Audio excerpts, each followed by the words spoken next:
Last Raps Baseball is on the air, and tonight, from the Kyocera Dome in Osaka, we are bringing you the Fukuoka SoftBank Hawks and the Orix Buffaloes.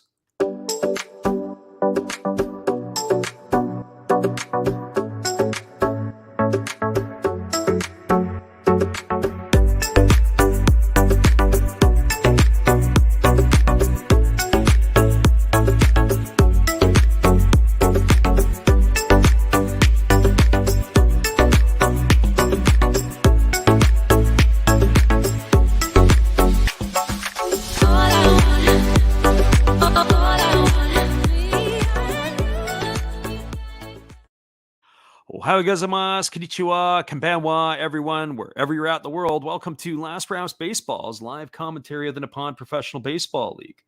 The views and our opinions are that of Last Raps Baseball, and we're not affiliated with the NPB, the Pacific League, the Central League, or their sponsors.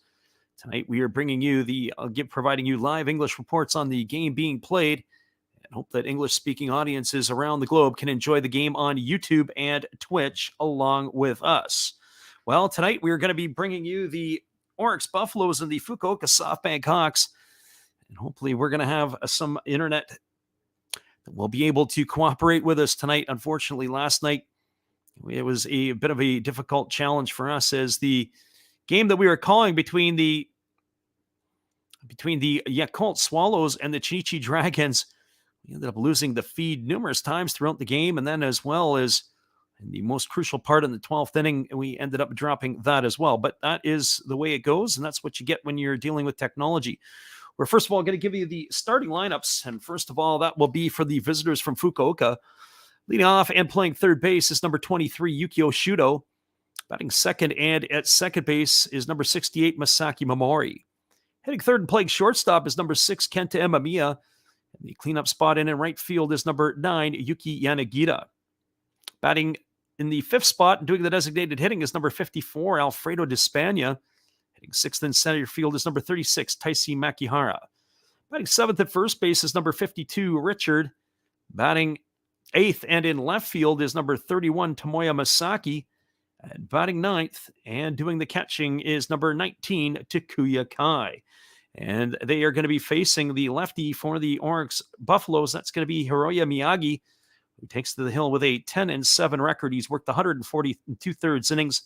He's allowed 131 hits, 53 runs, 48 of which have been earned. He has walked 28 and struck out 119. He's got himself an earned run average of 3.07. Well, that's the lineup for the visitors from Fukuoka.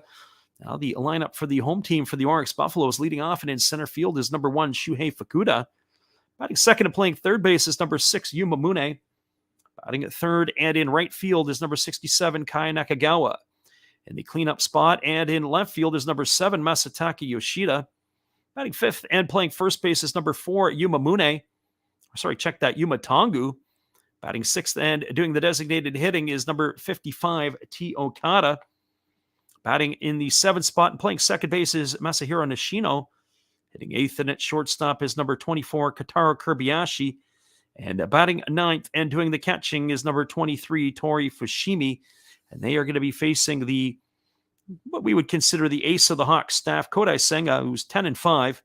He's worked 124 innings. He has allowed 89 hits, 34 runs, 28 of which have been earned. He has walked 40 and struck out 137, pitching to an earned run average of 2.03. Well, those are your starting lineups tonight. And hopefully we're going to be able to get ourselves in a position where we're going to be able to operate tonight and be able to call the games for you guys. And hopefully we'll be able to give you all the live reports on this one that is about to be played here in just a few moments. And so the left-hander Miyagi is completing his warm-up tosses, and we'll be ready to get this one underway here in just a couple of moments as he is just completing his stuff here. The lefty had a short outing his last time out, as he only was able to go 3 innings on 61 pitches, but he is going to be taking over here, and he will be getting the start tonight. And then we have some challenges with our own setup here, and that is the bit of the problem that we're facing, is how we're going to be able to operate and be able to give you guys the call. And that call is going to be coming from our viewpoint here And hopefully we're going to be able to give you that and be able to translate that into our call for you guys. So it is going to be the Hawks and the Buffaloes as we're ready to get this one almost underway here, as the lefty Miyagi is now going to kick and deliver. In the first pitch of the ball game is a breaking ball taken for a called strike, and the count is quickly 0-1 to Yukio Shudo. Shudo batting from the left side, hitting .289 with 5 homers and 15 RBIs. And he swings and misses at that pitch, and the count is now 0-2 to Shudo. We are on our B feed here because we're trying to do some different things, but I have a feeling we're going to have to try to jump back to what we would refer to as our A feed. There's a fastball that misses outside, and the count is 1-2. So 1 ball and 2 strikes to Shudo. The lefty ready to deliver again. He kicks and fires. It's a breaking ball swung on, and it's fouled off into the hitter. That was a breaking ball. He does a good job to protect. He really just lets the hands go, and it ended up coming back up and hitting him. So 1 ball and 2 strikes it is. As the lefty is facing the lefty here, Miyagi delivers. It's a fastball swung on, and it is fouled away down the left field line into that temporary seating. The count remains at 1 ball and 2 strikes. So Miyagi rocking into the motion and ready to go back at it again as he gets his sign from his catcher tonight, which is Tori Fushimi. And here comes the 1-2. He kicks and fires. It's a fastball swung on, and another one drilled into that temporary seating down the left field line, and the count remains at 1 ball and 2 strikes.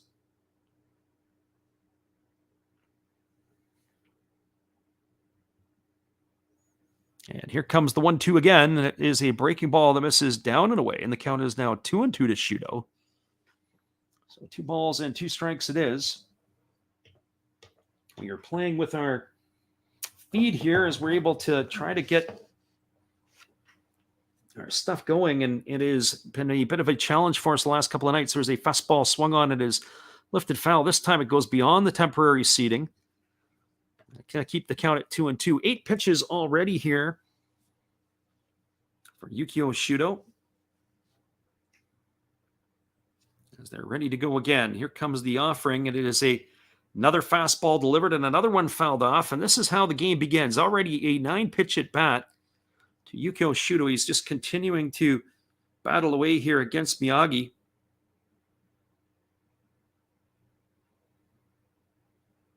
So 2 balls and 2 strikes it is. And here's the offering from the lefty. It is a breaking ball that misses down, and the count's now 3-2. So 3 balls and 2 strikes. If we have our A feed up, we may have to jump over to our other feed on the StreamYard. There was a breaking ball swung on and fouled away, and the count still remains at 3-2. It's a pretty healthy at bat here for the left-handed hitting Shudo. Already 11 pitches in the at bat. So here comes the payoff pitch once again as he kicks and delivers. It's a fastball swung on, and this time it's fouled away right behind home plate. And the beat rolls on. There's nothing worse than the first batter of the game taking you for 12 pitches, and that's exactly what Shudo has done. So whether he gets out or not, he is definitely in the process of winning the battle here. And here comes the 3-2 once again. It is a fastball that's taken on the inside corner for a called strike. And that is going to do it as he's retired for the first out of the inning. 13 pitch at bat for Yukio Shudo. That's one way to take the sting out of the tail of the pitcher. That is for sure. So that is going to retire Shudo for out number 1, and that's going to bring up Misaki Momori.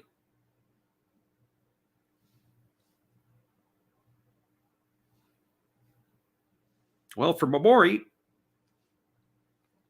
he's batting here. He's hitting .262 with 7 homers and 33 runs batted in. He takes a first pitch breaking ball over for a called strike, and the count is 0-1. So no balls and 1 strike.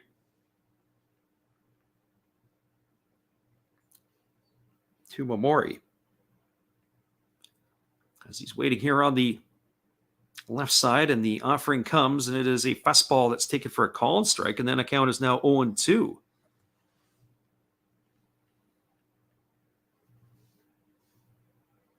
So no balls and 2 strikes.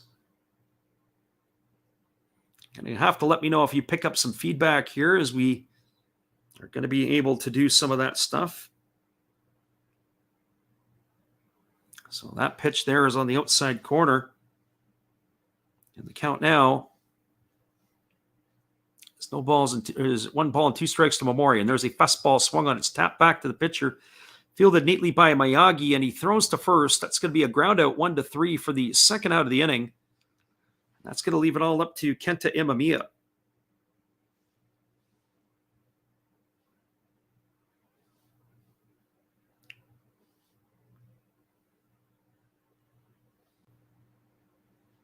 Well, for Imamiya, and we do have some feedback on our stuff there, so I apologize to you guys for that. Let me know if we are going to be picking up any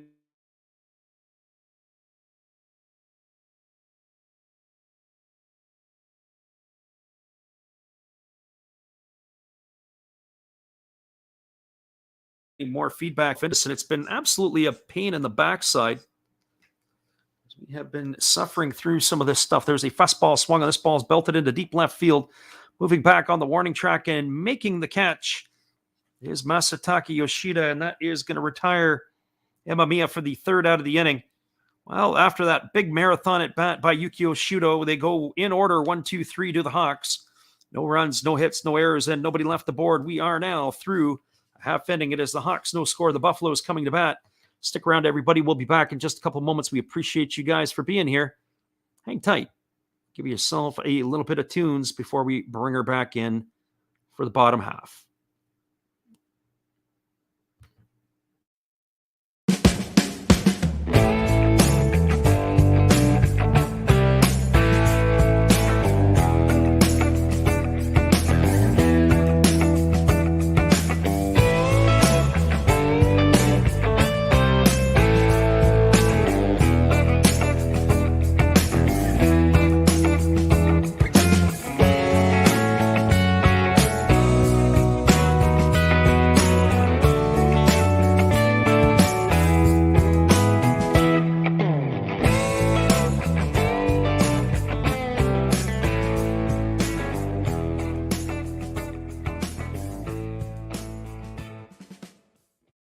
Welcome back, everybody. We'll be back in just a moment with the call, the bottom half of the first inning. We got more tunes for you here, and we'll be back with the call in 30 seconds.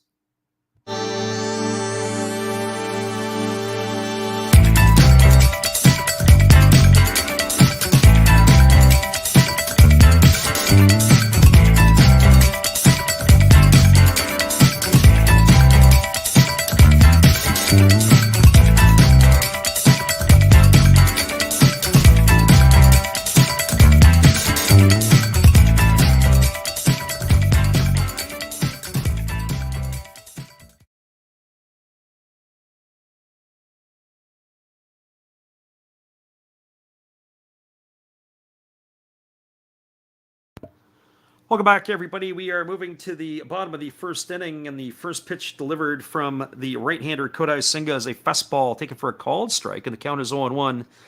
Shuhei Fukuda to lead it off here for the Buffaloes.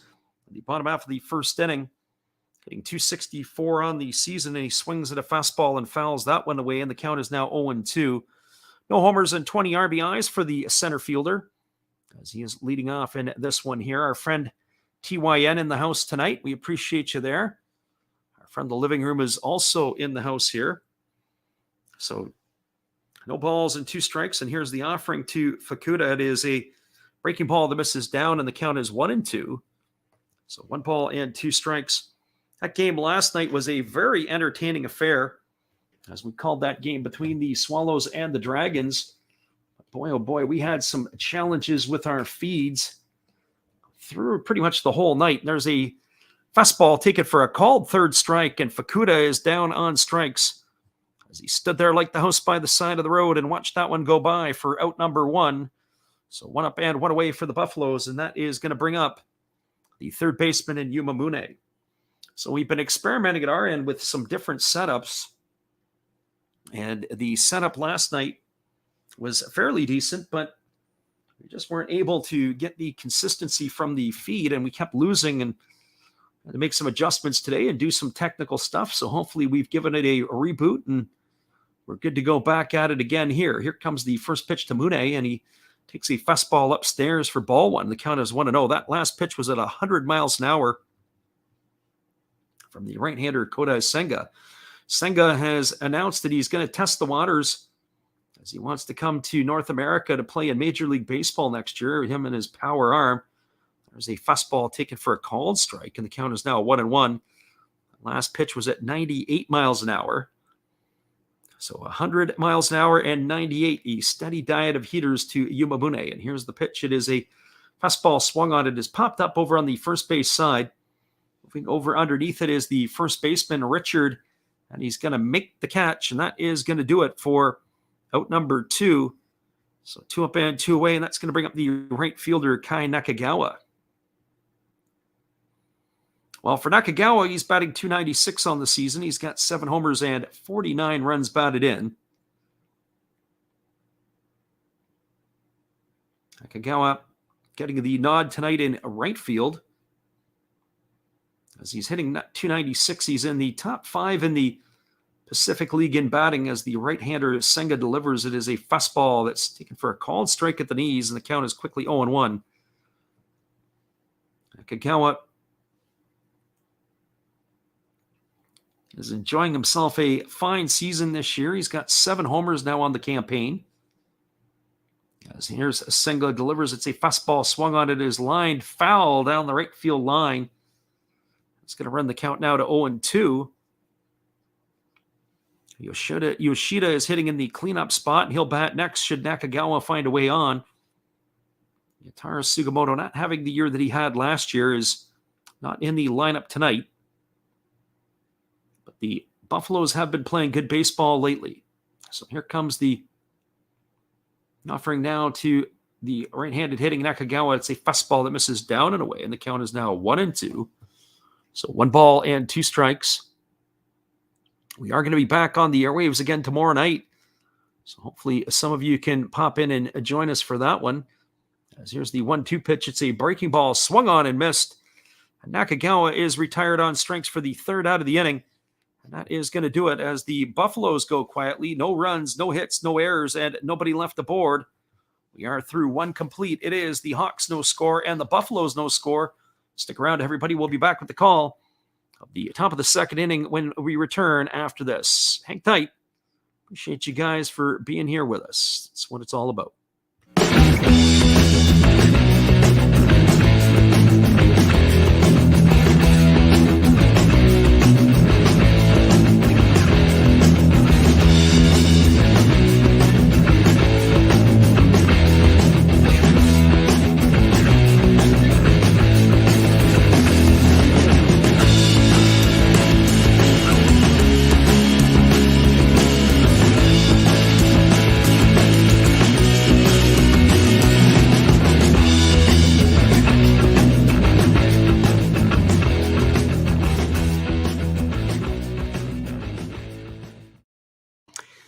The other games across the NPB are underway. Everybody except for the Tokyo Yakult Swallows and the Hanshin Tigers. They go off at 5 a.m. Eastern or 2 a.m. Pacific.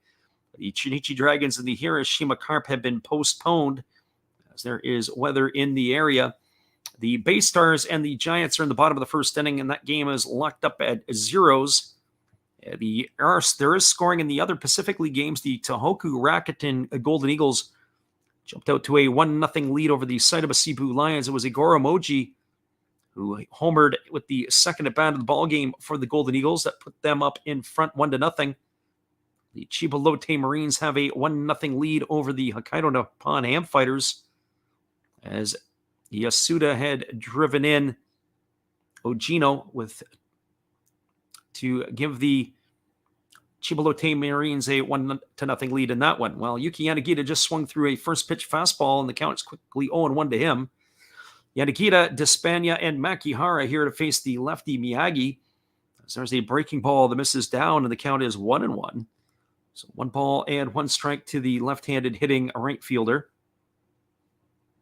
He waggles the bat, and here's the offering from the lefty. It is a breaking ball that drops in for a called strike, and the count now is 1-2 to Yanagita.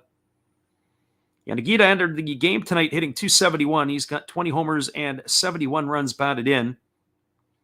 And here comes the pitch from Miyagi, who kicks and delivers. It's a fastball that misses off the outside corner, and the count is now 2-2. So 2 balls and 2 strikes. The lefty Miyagi kicks and he fires. It is a breaking ball swung on and fouled away, and the count remains at 2-2.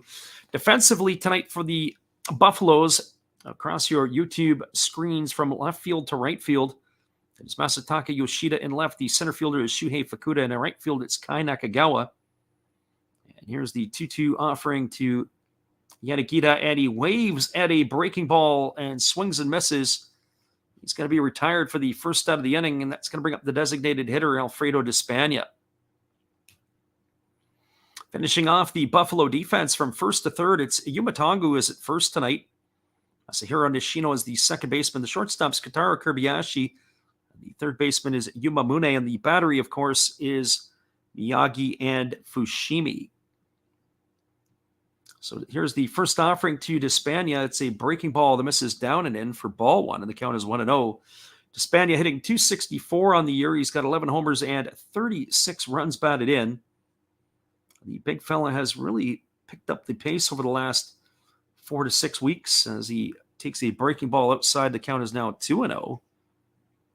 So 2 balls and no strikes as Miyagi is working quickly here with nobody on base. The lefty kicks and he delivers. There's a fastball that catches the inside corner for a called strike, and the count is 2-1. Not so sure about that one, but I'd like to see that pitch again called when there's 2 strikes on the hitter and see if the pitcher gets the same call. Here's the 2-1 pitch. There's a breaking ball that drops in for a called strike, and the count is now 2-2. So 2 balls and 2 strikes to Despania. Again, the lefty Miyagi works, and he kicks and delivers. And there's a fastball swung on and it's fouled straight back. The count is now 2-2. So 2 balls and 2 strikes to Despania.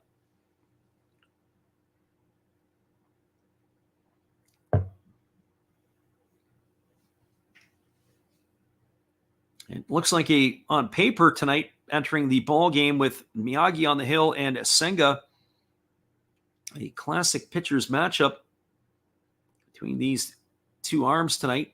And there is a fastball swung on and missed. And that is going to retire Despania for the 3rd out of the inning as he goes down on strikes for out number 2. Our friend in the living room says he's going to pop back in a bit later. Well, we appreciate you for stopping in here tonight. A little quiet tonight so far, but that's the way she goes. So 2 up and 2 away here in the 2nd inning. And that is going to bring up Taisi Makihara, the center fielder. So Makihara steps in. He's batting .301 on the year. He's got 6 homers and 38 runs batted in. And he pitches a breaking ball that is swung out and missed, and the count is now quickly 0-1 to Makihara. Another left-handed stick in the lineup for the Hawks tonight. Not shying away against the lefty here. There's a breaking ball swung on. It is lifted down the line in left field. Drifting over near foul territory is Yoshida. He's going to make the catch. And that is going to do it as Makihara is retired for the 3rd out of the inning. And so the Hawks go quietly once again. There is no runs, no hits, no errors, and nobody left the board. We are now through 1.5. It is the Buffaloes no score, the Hawks no score.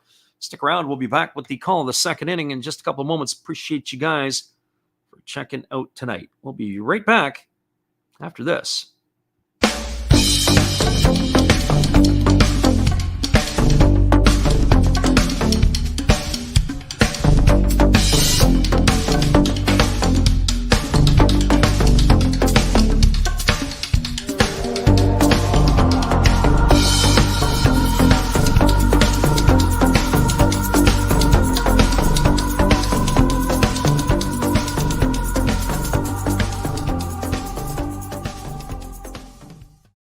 We're moving to the bottom of the 2nd inning. We're locked up at 0s. We'll be right back in 30 with the call right after our Hall of Fame memory.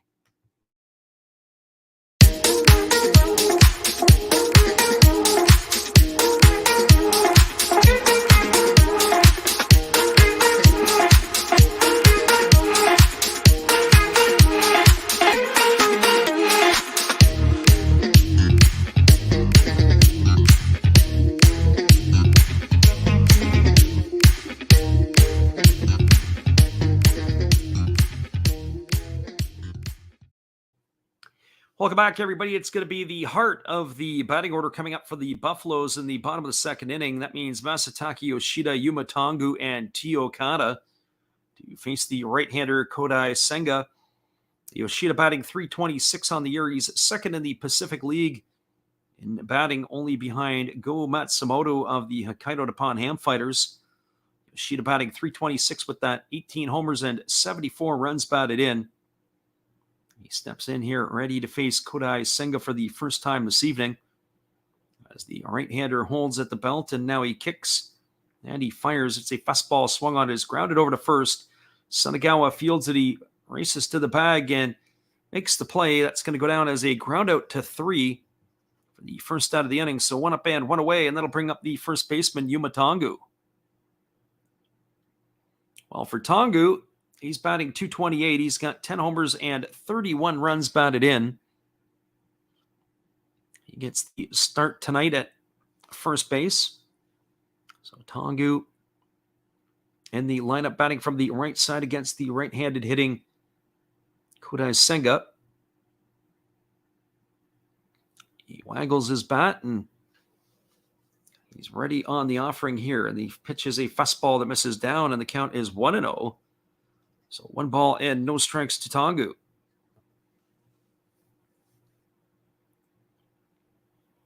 The Buffaloes are wearing their home whites with the pinstripes tonight as they are hosting the Hawks. The Hawks are wearing the white bottoms with the black tops. And of course, they've got their yellow and white trim to go with it, as that last pitch was fouled away by Tongu, and the count is 1-1. Defensively for the Hawks tonight, as you look across your YouTube dial, it is in left field, it is Tomoya Masaki in left. The center fielder is Taisi Makihara. Right fielder is Yuki Yanagita. There's a fastball swung on. This ball is lifted down the right field line, and it's going to reach the seats just over the netting of the temporary seating. Makes the count 1-2. Around the horn from first to third, it is Richard at first base. The second baseman tonight is Masaki Momori. At shortstop, it's Kenta Amamiya. Yukio Shudo is holding down the hot corner. And of course, the battery is Kodai Senga and Takuya Kai. So here comes the 1-2 pitch as the right-hander Senga kicks and delivers. It is a fastball that misses low. They appeal over to the first base umpire, but they say Tongu didn't go, and the count remains, or I should say is, 2 balls and 2 strikes. So 2-2 to Tongu as the right-hander Senga checks his sign from Kai, and he works from the set position, even though there's nobody on base. And here's the pitch. It is a fastball swung on. It is popped up softly down the third base line. Racing back on it and making the catch over the shoulder is Yukio Shudo, and that is going to retire Tongu for the second out of the inning. So 2 away here, and that's going to leave it all up to the designated hitter, T. Okada. Well, for Okada tonight, he enters the game hitting .167. He's got a homer and 10 RBIs on the year. Okada is not quite the player that he once used to be.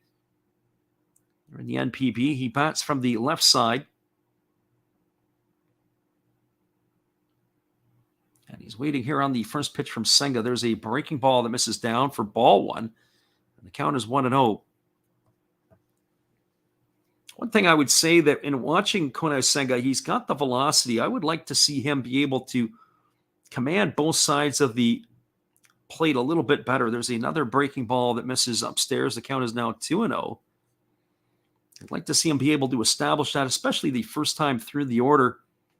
If he wants to go to Major League Baseball, to be able to keep those hitters off balance. Now, there's a nice pitch there. It's a breaking ball swung on and missed. The count is now 2-1 to Okada. But if he was able to work like a surgeon, inside and outside, outside and inside, with a little bit more consistency, I think in this league here, you can get away with leaving your fastball over the plate, but I'm not sure that the Dominicans or the Venezuelans will treat you the same in Major League Baseball. They'll make you pay. As the breaking ball drops in for a called strike, and the count is now 2-2. So 2 balls and 2 strikes to Okada. As the right-hander Senga gets his sign from his catcher. And now he kicks and delivers. It is a Split finger pitch swung on and missed, and Okada is down on strikes. That's the third strikeout recorded here by Senga tonight.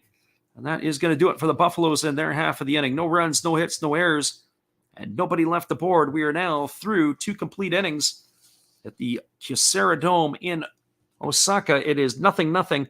We'll be back in just a couple minutes after this with the call at the top of the third inning. Glad you guys could be here with us.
Welcome back, everybody. It is going to be the 7, 8, 9 hitters coming to bat for the Hawks here in their half of the third inning. That means Richard, Tomoya Masaki, and Takuya Kai to face the left-hander Miyagi, who is coming here. And it is Sunagawa has a 172 batting average on the year as he enters the fray tonight with 3 homers and 5 RBIs. His numbers are down a little bit from last year. He does not have the same amount of at-bats or playing time. There's a first pitch breaking ball that misses low for ball 1, and the count is 1-0. So Richard is in the lineup here tonight. Only 58 at-bats this year at the NPB level as he takes a fastball inside for a ball, and the count is now 2-0. So 2 balls and no strikes to Richard.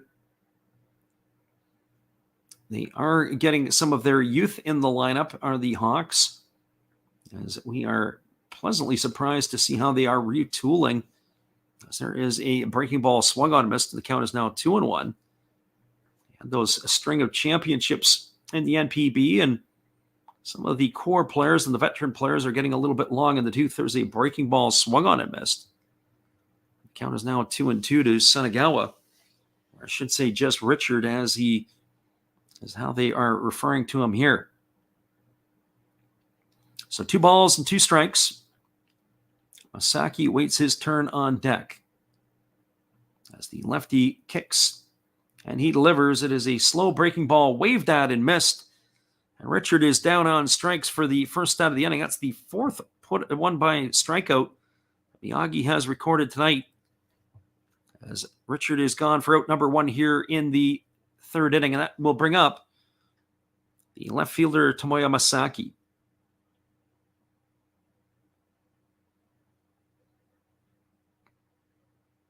Well, for Masaki, he's batting from the right side. He's got a 283 average with 3 homers and 4 runs driven in, and he takes a first pitch breaking ball over for a called strike, and the count is 0-1. So no balls and 1 strike. The lefty Miyagi delivers. There's a fastball that just misses low, and the count now is even at 1-1. So 1 ball and 1 strike to Masaki. Takuya Kai waits his turn on deck. And there is a fastball that misses upstairs. They appeal over to the first base umpire. I'm going to see if he is able to do that. I don't know. What do we have here? The home plate umpire signaled something back upstairs, but we didn't get the call on that. I've got it at 1 ball and 2 strikes. That's what they have for Masaki. And there's a fastball that just misses down and in. The count is now 2-2. I don't know what they had want to look for or what he had needed help, but he had recorded that as a strike. It didn't look like he went all the way around. They were looking for help, but the plate umpire made that call and signaled it to the press box. There was a breaking ball swung on and grounded foul over on the third base side. The count remains at 2-2. As we mentioned, we'll be keeping updated on the scores throughout the evening. There's still 1-0 in the other two Pacific League games, with the Marines leading the Fighters and the Eagles leading the Saitama Cebu Lions. There's a fastball swung on it, is lifted into shallow left, deep left center field. Moving back on the warning track and making the grab is the center fielder Fukuoka, and that is going to retire Masaki for the second out of the inning. So 2 gone, and that is going to leave it all up to the catcher, Takuya Kai.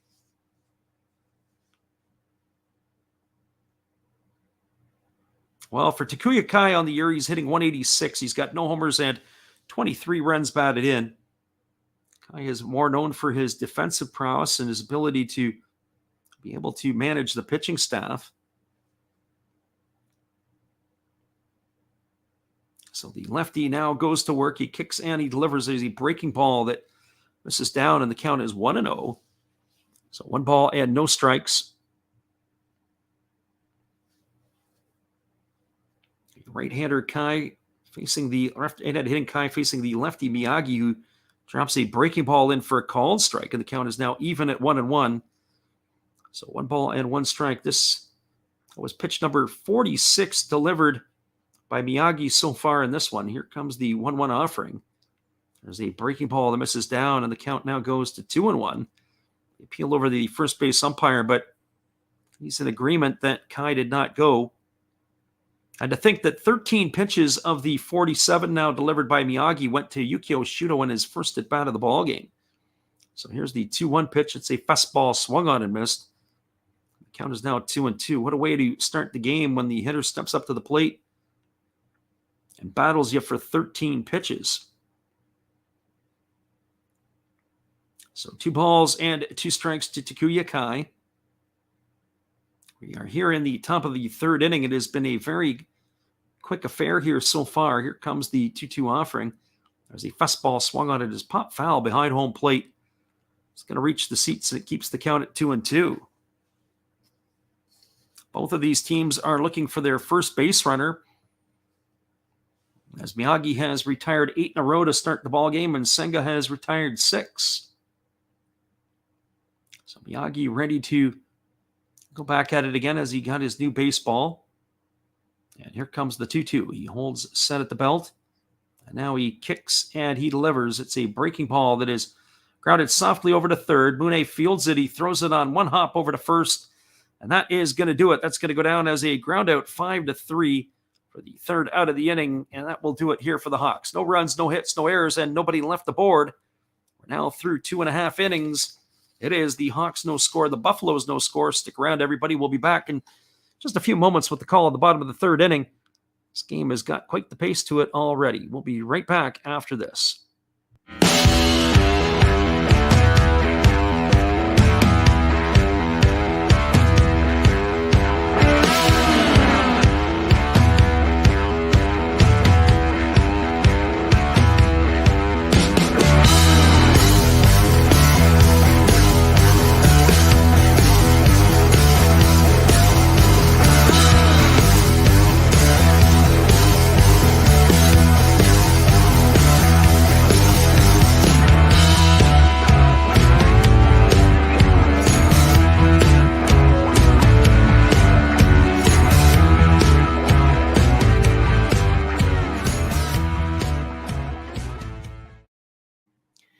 Welcome back, everybody. The Hokkaido Nippon Ham Fighters have scored a run in their half of the 1st inning. It is Kamikawa Kabata who got the Fighters on the board as he was driven home by Imagawa. And that is even the score with the Marines all at 1 in the 1st. This game here is moving right along. They are in the top of the 3rd in Saitama. The Cebu Lions are trailing the Tohoku Rocket Golden Eagles 1-0. It was a solo shot in the 1st inning by Igor Emoji that opened up the scoring for the Golden Eagles. And of course, this one here, we're all locked up at zeros as we move to the bottom half of the 3rd inning. So coming up for the Buffaloes here, it's going to be the 7, 8, and 9 hitters in the order: Masahiro Nishino, Kotaro Kobayashi, and Tori Fushimi, to face the right-hander Kodai Senga, who is off and rolling in this one. Senga has already touched 100 miles an hour on the gun, and he is in pretty good form here tonight. So we've got a battle on our hands. And the first offering here to Masahiro Nishino is on the way, as the right-hander now kicks and delivers. It is a fastball that misses upstairs for ball one, and the count is 1-0. Nishino batting .244 on the year with no homers and 7 RBIs. He gets the start tonight at second base. As the right-hander holds set and he kicks and delivers, there's a fastball swung on it, is grounded through the 6th hole into left field. That's going to be the first hit of the ball game for either team here in the bottom half of the 3rd inning, as Nishino has got himself a leadoff single, and that's going to bring up the shortstop, Kotaro Kobayashi. Well, for Kobayashi on the season, he's hitting .218. He's got 6 homers and 32 runs batted in. So all Senga can do is look to the sky. It was almost an excuse me single by Nishino. He did a good job of keeping his hands inside the baseball and just being able to slap it through the 6th hole the other way. And that is all it takes sometimes to get things going. While Kobayashi steps to the plate, and he is already squaring the bunt. So Nishino gathers his lead at first. He's not really a threat to steal. He's got none on the air, and there's a fastball swung on at his bunt, or I should say bunted back to the pitcher. And that is going to retire Kobayashi on a sacrifice. That is going to go down as a 1-4 putout. For the first out of the inning, Nishino is going to advance to second. Actually, it was a 1-3 putout because Sunagawa had retreated back to the bag to be able to put that one away, and that will bring up the catcher, Tori Fushimi. Well, for Fushimi on the year, he's batting .225. He's got a couple of homers and 16 runs batted in. He bats from the right side against the right-handed throwing Senga. Senga works to the set position. He checks the runner and delivers. It's a split-finger pitch swung on and missed. The count is quickly 0-1. So no balls and 1 strike to Tori Fushimi. The crowd is in good form here tonight as they're cheering their Buffaloes on.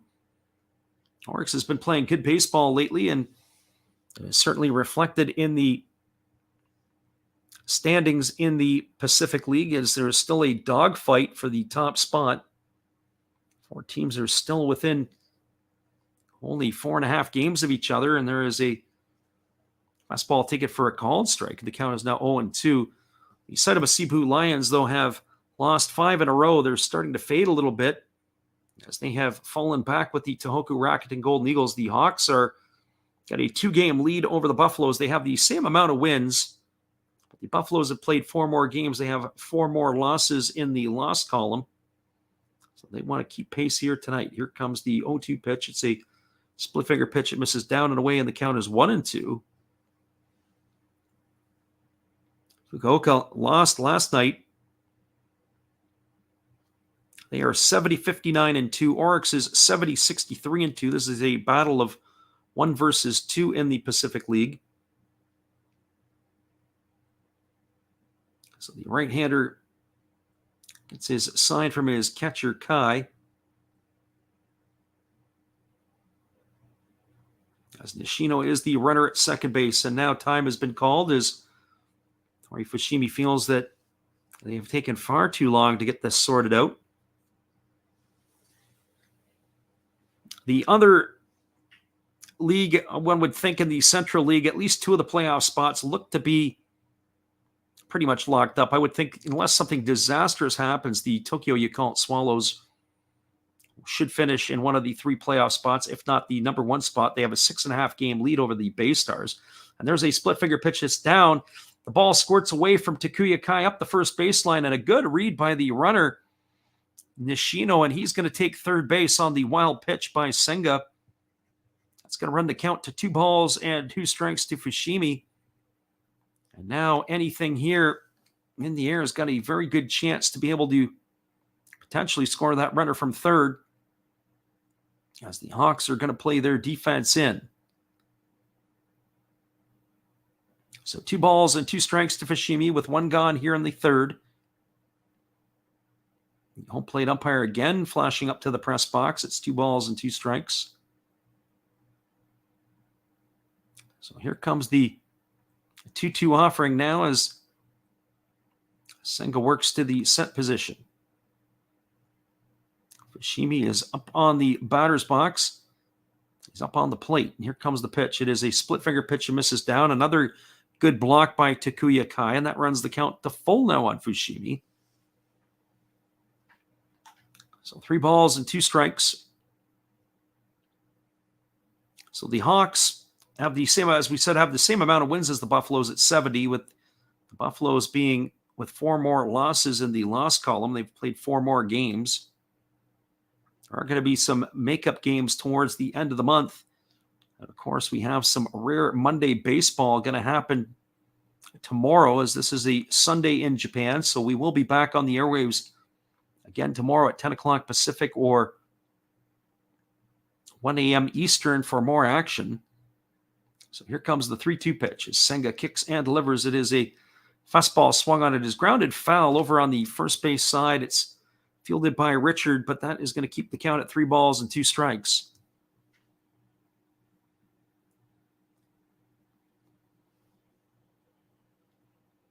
So Senga ready to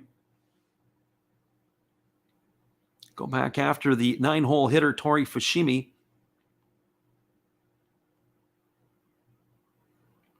Fushimi digs himself in, and he's waiting on the offering from the righty Senga. The runner at third is Nishino, and there's only 1 gone here in the bottom half of the third inning. The right-hander holds set, and now he kicks and delivers. It's a fastball swung on. It is lifted foul into the seats over the first base dugout, and the count remains at 3 balls and 2 strikes.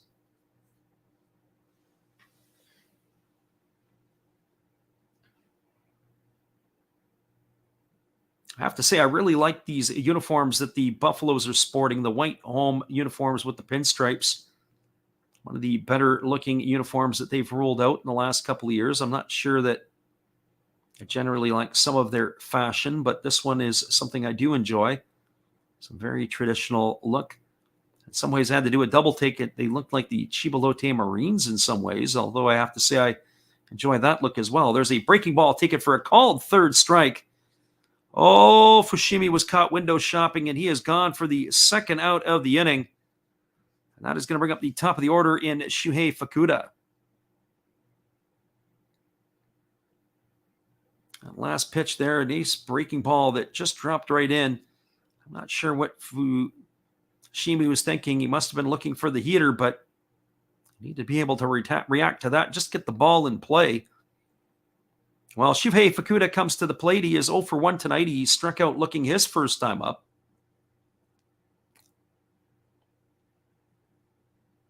Fukuda batting from the left side against the right-handed throwing Senga. As the righty gets his sign from his catcher, Kai. And now here comes the offering. It is a breaking ball that misses down, and the count is 1-0. So 1 ball and no strikes to Fukuda. Fukuda, no pop in the stick, really. He's got no homers and 20 RBIs, hitting mostly in the leadoff spot. I have to say, I do like his approach at the plate. Generally, there's a breaking ball that misses down, and the count is now 2-0. He really keeps his weight back. He starts with the hands and launch, and he just kind of lets the hands do the work. Gets the ball in play. He chokes up on the bat. He's at least a good solid 2-3 inches up.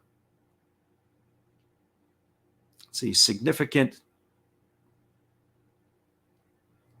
amount that he does choke up on this twig. So here comes the 2-0 offering as the righty holds set, and now he kicks and delivers, does Senga. There's a breaking ball that misses inside. Or check that. The ball caught the inside corner of the plate. The count is now 2-1. I have to look at that one again. Late call by the home plate umpire. Pitch looked like it was inside and down, but Senga got the call. Much to the chagrin of Fukuda and to the amazement of myself. I'm not sure I necessarily agree with that. So here comes the right-hander who kicks and delivers. It is a fastball swung on and fouled away, and the count now is 2-2 to Fukuoka. So 2 balls and 2 strikes.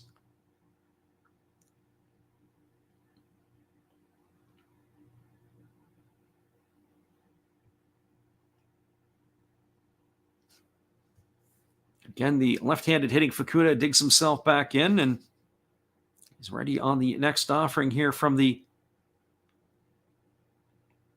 right-hander Kodai Senga. He holds set. And now he kicks and fires. It is a fastball that is swung on and grounded foul over just past the bag at first base. That keeps the count at 2 balls and 2 strikes.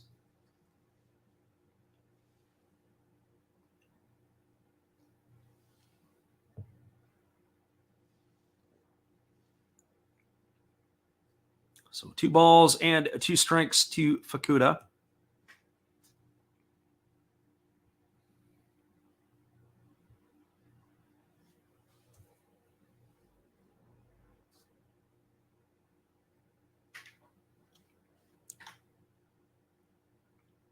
So the right-hander is ready to go at it again. Here's the offering from Senga.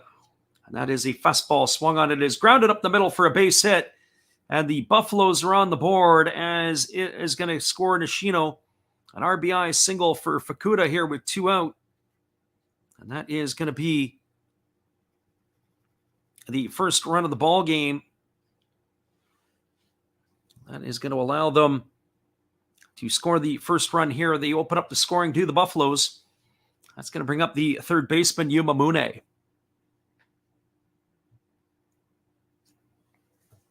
So for Yumamune, he is officially 0 for 1 tonight. He had popped out to the first baseman his first time up. So he comes to the plate here. Got to keep an eye on Fukuoka. He can run. He's got 9 stolen bases. And being that he's in the leadoff spot, might see if they can try to cash another run in here. Here comes the offering now from Kodai Senga, who kicks and delivers. It's a breaking ball that is taken for a called strike, and the count is 0-1. And Mune can't believe it as he leans backwards. His body language speaks a lot.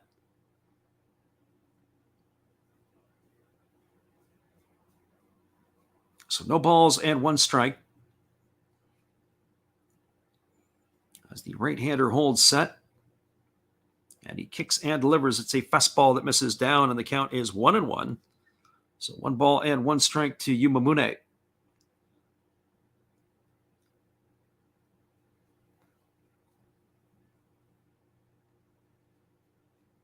So Senga here ready to deliver again to the left-handed hitting Mune, who waggles the bat.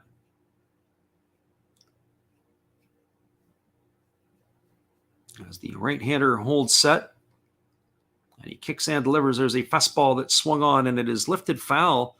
It's going to reach the seats over on the third base side, and the count is now 1-2. So 1 ball and 2 strikes to the left-handed hitting Mune.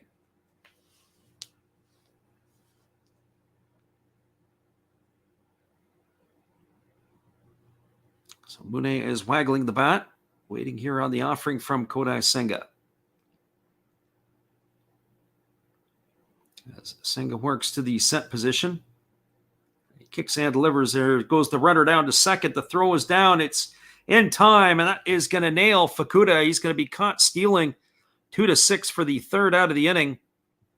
And that is going to do it here for the Buffaloes, but they get a run in the inning. There was 1 run on 2 hits, no errors, and nobody left the board. We are now through 3 complete innings. It is the Orix Buffaloes 1 and the Fukuoka SoftBank Hawks no score. Stick around, everybody. We'll be back with the call. The top of the 4th inning when we return. It is 1-0 Buffaloes. Hold tight. We'll be right back after this.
back, everybody. Just a couple updates from around the NPB. Still no score in that game in the Central League between the Bay Stars and the Giants. It is the Tohoku Rocket and Golden Eagles still with a 1-0 lead over the Sanaba Cebu Lions. That game's now in the bottom of the third inning. In the bottom of the second inning, the Fighters and the Marines are locked at ones. And the scoring was opened here in the third inning by the Buffaloes as they now have a 1-0 lead over Fukuoka. As the SoftBank Hawks bat here to begin the top of the fourth inning, and there's a first pitch fastball delivered to Yukio Shudo, take it for ball one. The count is 1-0. Shudo tonight struck out looking his first time up after taking Miyagi to a marathon 13 pitch at bat, and there's a breaking ball swung on. It is lifted into center field. Racing in on it is Fukuda, and he makes the catch off his shoe tops, and that is going to retire Shudo for the first out of the inning. A great running catch by the center fielder Fukuda. So that is going to retire Shudo for out number one. That's exactly an example of a humpback liner. It wasn't a scorched line drive. It had a little bit of a loop to it, and it just hung up long enough for the center fielder Fukuda to be able to run in and make that grab. And that retires Shudo for out number one. While the first pitch delivered to Masaki Momori is a breaking ball swung on and missed. The count is 0-1 to Momori. Momori 0 for 1 tonight. He grounded back to the pitcher his first time up, and he takes a fastball for a called strike. And the count is 0-2. So no balls and 2 strikes it is. The lefty Miyagi rocking into the delivery. He kicks and fires. It's a fastball swung on. It is grounded over to the right side. It is fielded by the first baseman. There's a race to the bag as he throws it to the pitcher covering. And it looks like that Memori is going to beat it out. The first base umpire has called him safe, but I have a feeling we may have a look at this one. We're going to see if they got that one, if he was there in time or not. We'll see if the Buffaloes are going to challenge this. As we go look at the replay ourselves, it was grounded over to the right side. A nice play by the first baseman, and that was Tongu who dove to get it, and he threw it over to the pitcher covering, and the base runner Momori had tripped over the bag. I don't know if they're going to take a look at this one or not, or if they're just going to leave it there. Miyagi is on the hill. He's rubbing up the baseball with all the intent. It looks like they're going to not challenge this one. So that's going to go as an infield single for Momori. That's the first hit of the ball game for the Hawks. That brings up Kenta Imamiya. And the first pitch to Imamiya is a breaking ball that drops in for a called strike. The count is 0-1. That pitch was at 60 miles an hour, that breaking ball that floated across for that first strike. The Kaido Nippon Ham Fighters have added to their lead with a couple of more in the bottom of the second inning. And here's the pitch. It is a fastball swung on and fouled away. And the count is now 0 balls and 2 strikes to Imamiya.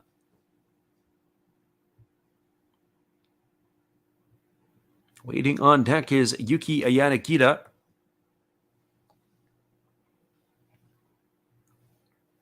Should Imamiya be able to stay out of a double play? Here comes the 0-2 pitch. As the lefty delivers, it's a fastball that comes inside and hits Imamiya. He's got this. He's running as if he was out to the mound. He got hit in the back of the legs. An 0-2 pitch trying to move him off the plate.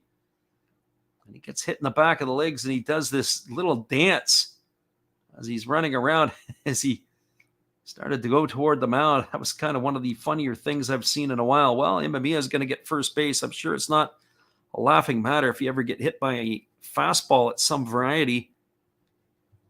It can get you in the right spot. Well, for him, he was trying to move out of the way, and he ended up getting it right on the back of the calf of the left leg.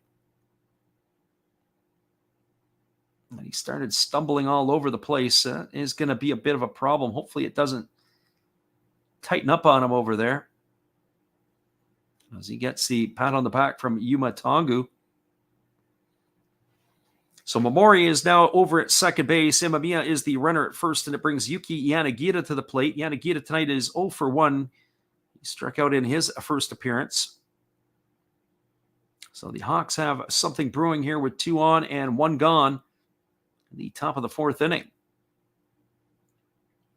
Yanagita can put a charge into the ball. He's got 20 homers on the year. Here's the pitch. It is a breaking ball that misses way outside. The count is 1-0 to Yanagita. Yanagita's average has dipped to 270 on the year, but the 20 homers and 71 RBIs, he's a somewhat in scoring position when he steps into the batter's box himself. Here comes the 1-0 offering as the lefty Miyagi checks the runner at second. Now he kicks and delivers. It's a breaking ball. Swung on it, is lifted into left center field. Moving over on it is Fukuoka. He makes the catch. Tagging at second and heading to third is the base runner Mamori, and he is going to reach there safely. They challenge the arm of Fukuoka. That's going to retire Yanagita for the second out of the inning. And we've got our friend Mick in the house, and we welcome you for being here, Mick. Thanks for popping in.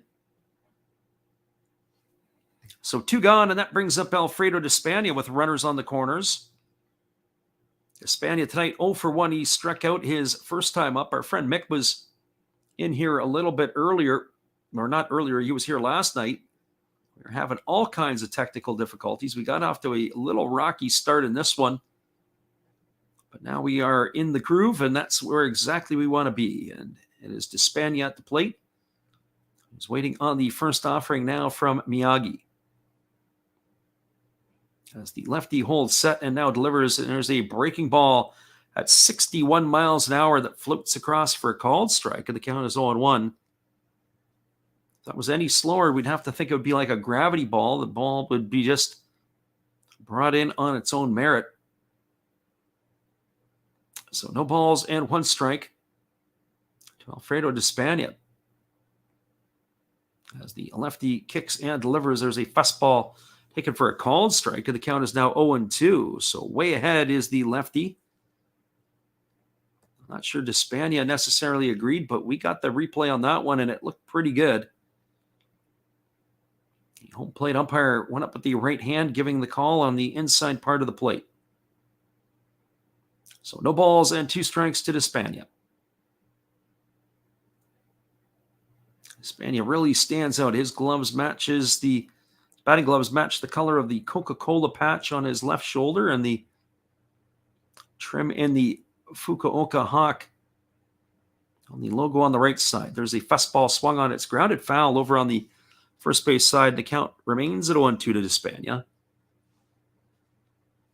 All the base running traffic is come in the last inning in this one, in the bottom of the 3rd inning, where the Buffaloes scored their first run. They got their first couple of hits. And the Hawks got their first hit here in the 4th inning on the single with 1 out by Mamori. Then Imamiya was hit by the pitch, and that's where we stand right now. Runners on the corners, 2-way, and here comes the 0-2 pitch. There's a breaking ball that misses down, and the count is 1-2. Our friend Mick says that the Dodgers game was insane. He said he almost got a foul ball tonight. I assume that was at the game tonight because, as far as I know, I think that they clinched tonight. We've got our friend Alexander Leggett in the house as well. We welcome him.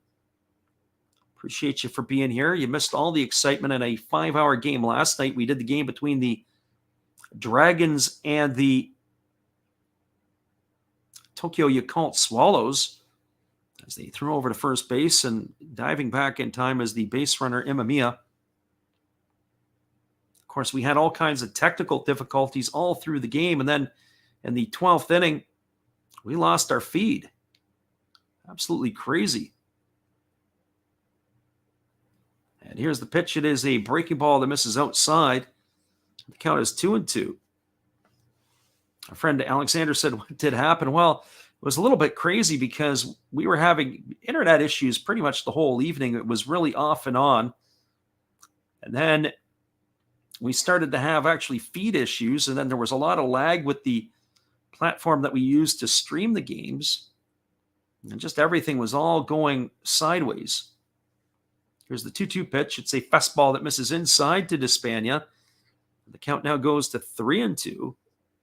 And then, of course, we get into the 12th inning when the Swallows scored 2 in the top of the 12th to go up 3-1. And the Dragons ended up coming back with 2 in the bottom, but we lost our feed And they had got one of the runs back, and then they loaded the bases, got another one, and then we couldn't see the ending of the ball game. It was quite the finish. And of course, we were all over. We had some different connections and some different stuff, but that's the way it goes. We got Scott in the house here tonight, and he says he doesn't think he'll ever be able to see these games. He's tried, but we appreciate the play-by-play, and we appreciate you for being here, Scott. And here comes the 3-2 offering as Miyagi kicks and delivers. There's a breaking ball swung on and fouled straight back. The count remains at 3 balls and 2 strikes to Despania. Just as a reminder, we're going to be back on the airwaves again tomorrow night for the Tohoku Rakuten Golden Eagles and the Saitama Sipu Lions. It's a rare Monday game in Japan. And it'll go off at 10 o'clock Pacific or 1 a.m. Eastern. So if you guys are around, hopefully you'll be here with us. So 3 balls and 2 strikes. And here's the pitch from Miyagi. It's a fastball that misses down. And that's going to be ball 4. That's going to load the bases. The bases are full of Hawks. As Imamiya advances over to second, Espana is the runner at first, and the Buffalo's pitching coach is going to come on out and have a couple of words with his young left-hander, and it is going to be Taisi Makihara who will stride to the plate. So our friend Mick, who said he was at the Dodgers game with the Giants, as we have this break in the action as the pitching coach Takayama is on the hill. I understand tonight the Dodgers, I believe as they got their 100th win tonight. They clinched the other night.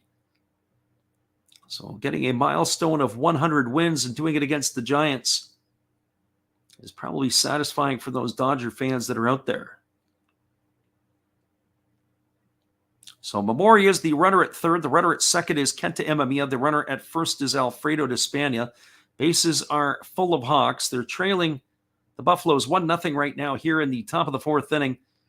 But they're looking to open the scoring here as they've got their first threat of the ball game here against Miyagi. As Miyagi kicks and delivers, it's a fastball that misses off the outside corner for ball 1, and the count is 1-0. Makihara,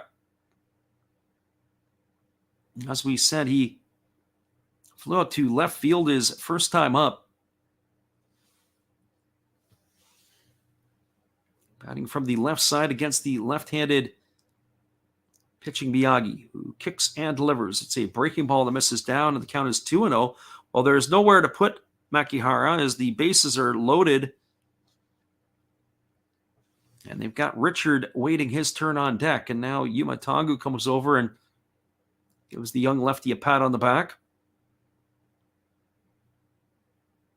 So 2 balls and no strikes it is. As the lefty leans in again and he picks up his side from his catcher. And here's the pitch. It is a fastball that's taken on the inside corner, and the count's now 2-1. My friend Mick says that his dad came through in the clutch. He's going to a football game tomorrow, too. What a vacation. That's awesome. Are you going to go see the Rams tomorrow? Because I believe the Chargers played in the Thursday night game against the Chiefs. So here comes the 2-1 pitch. As the lefty delivers, it's a breaking ball swung on. It's grounded over to first.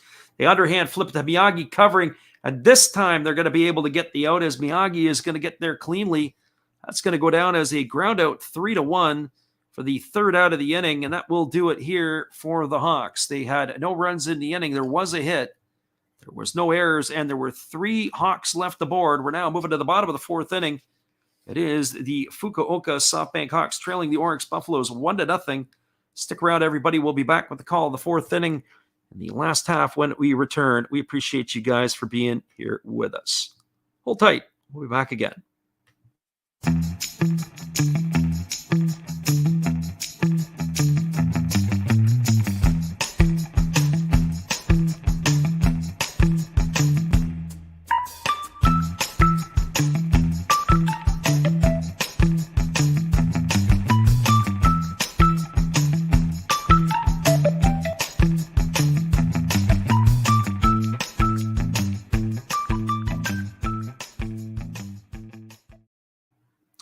Welcome back, everybody. We got a quick scoring update from around the NPB. Still locked at zeros in the Central League, the Giants and the Bay Stars.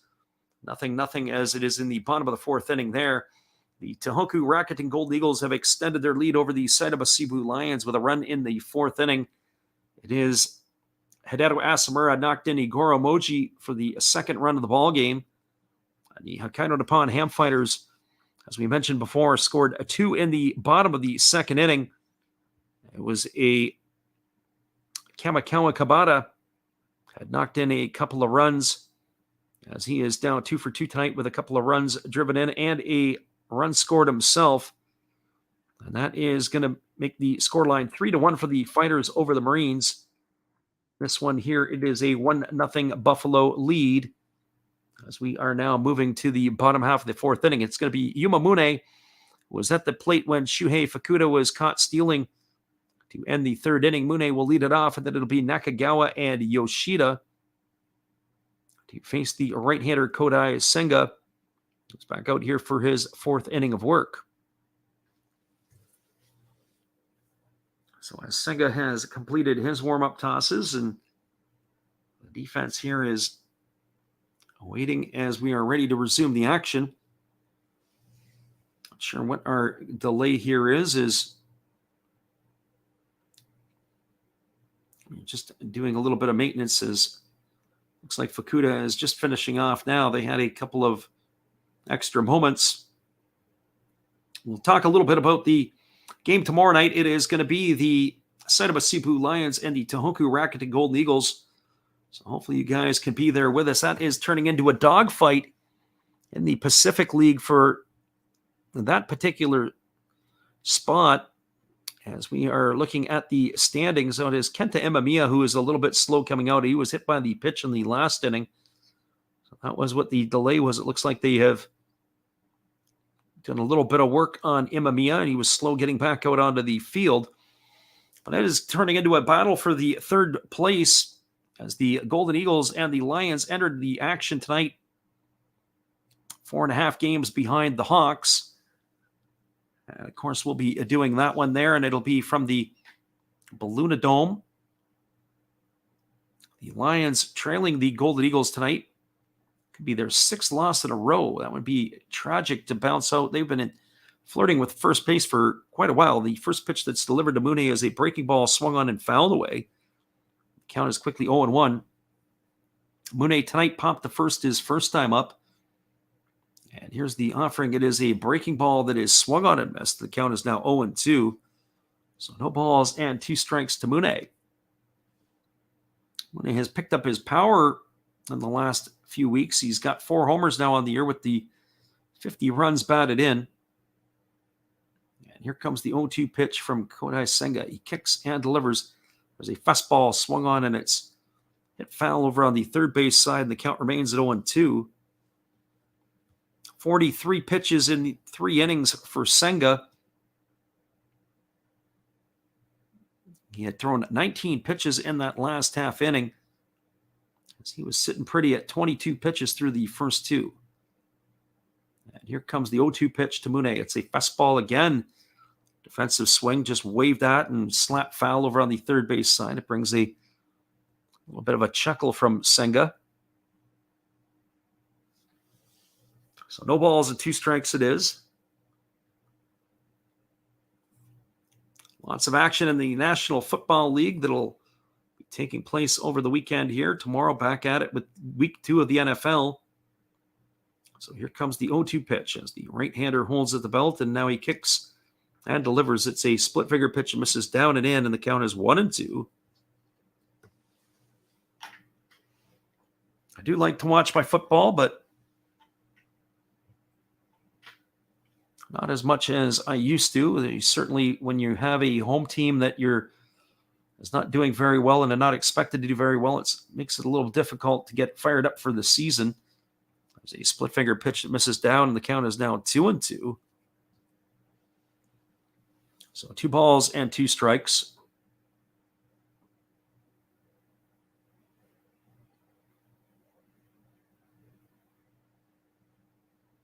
So the left-handed hitting Mune waiting here on the offering from Senga, who holds at the belt, and now he kicks and fires. There's a fastball that misses upstairs, and the count is now 3-2. So Mune coming all the way back here after he was started at no balls and 2 strikes. And here comes the payoff pitch as Senga now kicks and delivers. It's a fastball swung on and fouled away. The count remains at 3-2. Our friend Alexander says the Lions' expectations are low. You have to take them keeping it as close as a win. I think tomorrow they're going to knock off the Commanders. Last week they played the Philadelphia Eagles tough at home.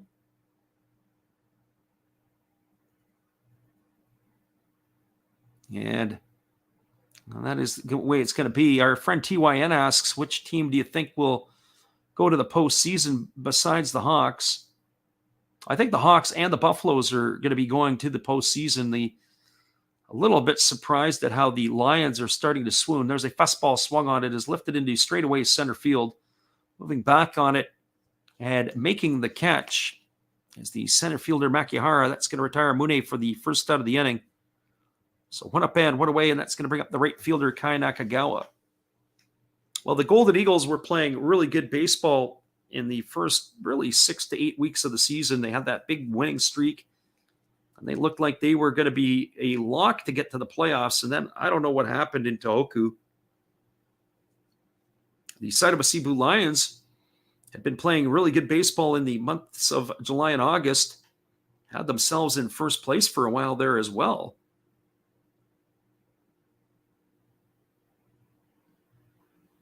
So 1 ball and no strikes to Nakagawa as he's waiting here on the offering. And there's a fastball that just misses outside, and the count is 2-0. So 2 balls and no strikes. So I'm curious to see how this series is going to go between the Lions and the Tohoku Rakuten Golden Eagles. There's a breaking ball that misses outside, and the count now goes to 3-0 on Nakagawa. Because if the Golden Eagles win tonight and they can pull the trick tomorrow, the Saitama Cebu Lions will be on an absolute slide. They're now 5 in a row that they've lost. They lose tonight, as they're losing now, extends it to 6, and then it might just be a swoon at the wrong time. There's a breaking ball that drops in for a called strike. The count is now 3-1 to Nakagawa. Our friend Alexander says he's talking about the Detroit Lions, not the NPB ones. And the thing with the Detroit Lions is they've got the worst schedule in the National Football League. Or I shouldn't say the worst. They have the best schedule, or one of the best schedules. It's the second weakest opponent schedule that they have to play against after last season. As there's a breaking ball that is fouled over on the third base side, and the count is 3-2.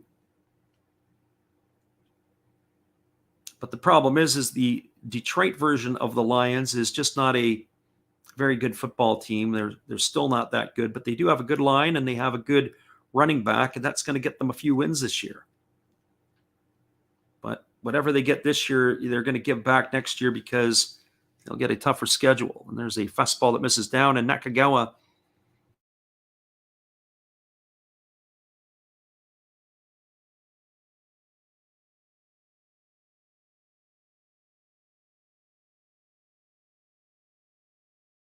Shiba was able to get into the playoffs.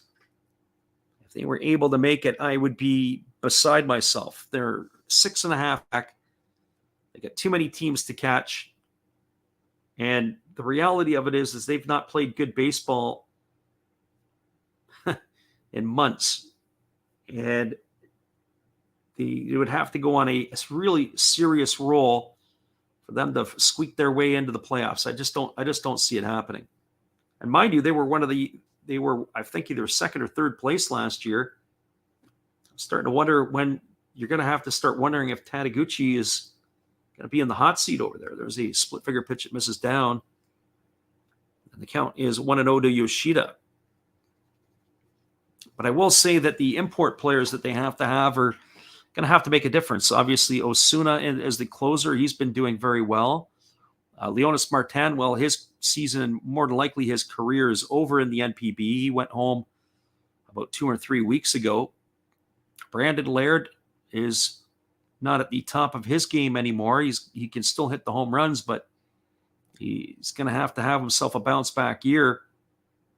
His batting average is lounging in around the low 200s. There's a breaking ball that drops in for a called strike to Yoshida, and the count's 1-1.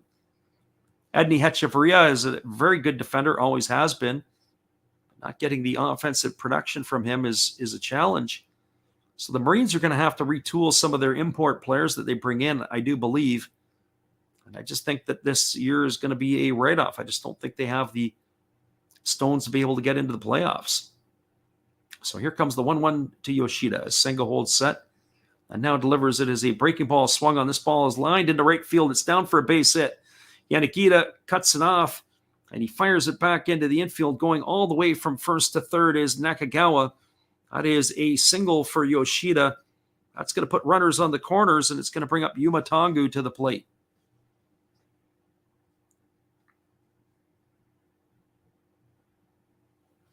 Well, for Tongu tonight, he is 0 for 1. He popped to the third baseman his first time up.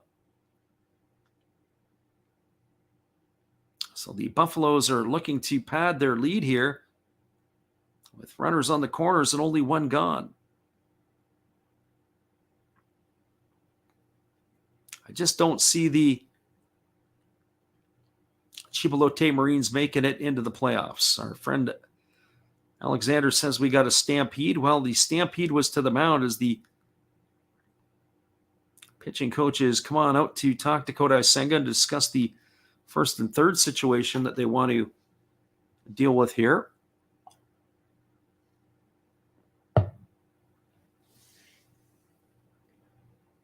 So the catcher Takuya Kai out in front of the plate, and he's flashing the signals to his defense.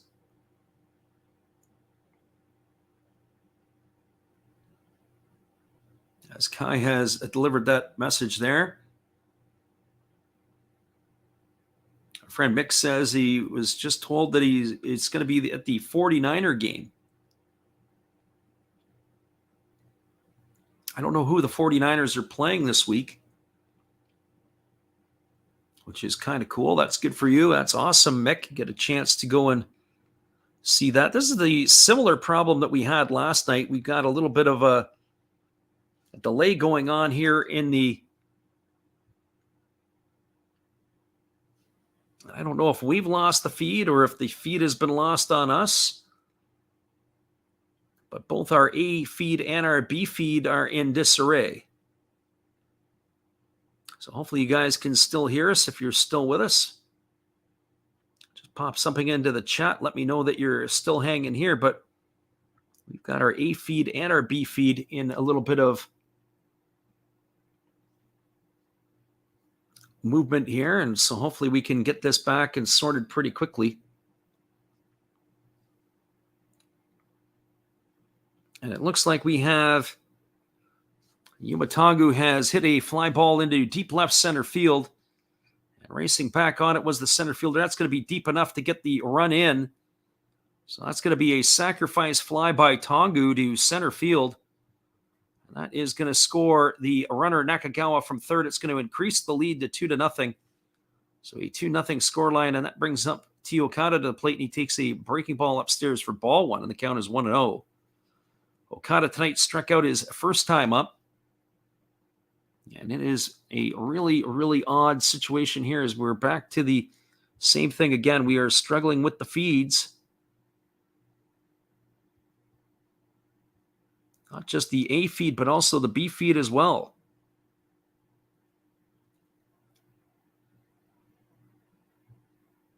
So 1 ball and 1 strike we've got to Okada.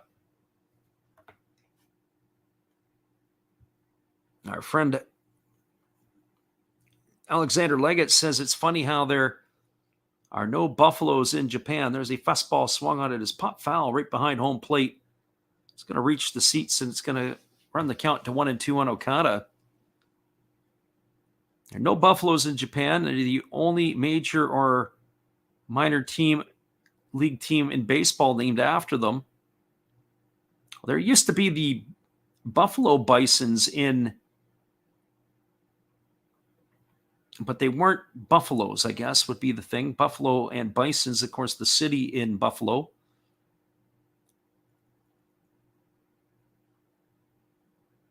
So here's the 1-1 pitch. There's a fastball that misses upstairs, and the count now is, we've got it 2 balls and 1 strike to Teokata.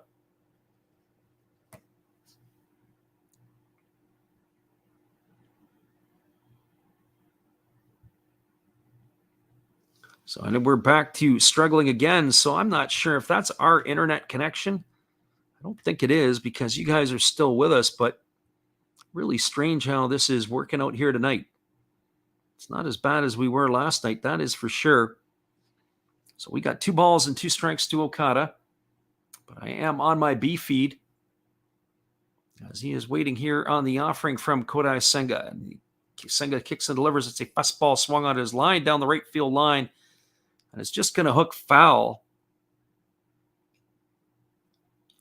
We have to go back to the feed again here where we're on the B end of things. It's crazy how this is working out here today. As we said, our challenges are a little bit different. We've been pretty good with our runs so far, but this one here tonight is presenting us a bit of a problem. Looks like the score lines have changed around the NPB as well. Here comes the offering now from the right-hander Senga. He kicks and delivers. It's a fastball swung on. It is grounded over to short. Fielded by Imamiya. He's going to step on the bag, and that is going to retire Yoshida on a fielder's choice for the 3rd out of the inning as he steps on the bag at second. So there was a run in the inning on 1 hit. We're going to have to try to do a little deep dive here. There were no errors, and there was 1 runner left aboard. We're now through 4 complete innings. It is a 2-0 scoreline. The Orix Buffalo. Stick around, everybody. We'll be back in just a couple moments. We'll get you caught up on the out-of-town scoreboard as well. Appreciate you guys for being here. And Rory's in the house here as well tonight, too. Hang tight, guys. We'll be back after this. Some cheerleader action for y'all.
Welcome back, everybody. It is going to be the top of the 5th inning coming up here. And as we said, it's going to be the first pitches to Richard Sunagawa. It was a strike to him as Miyagi is ready to go back to work.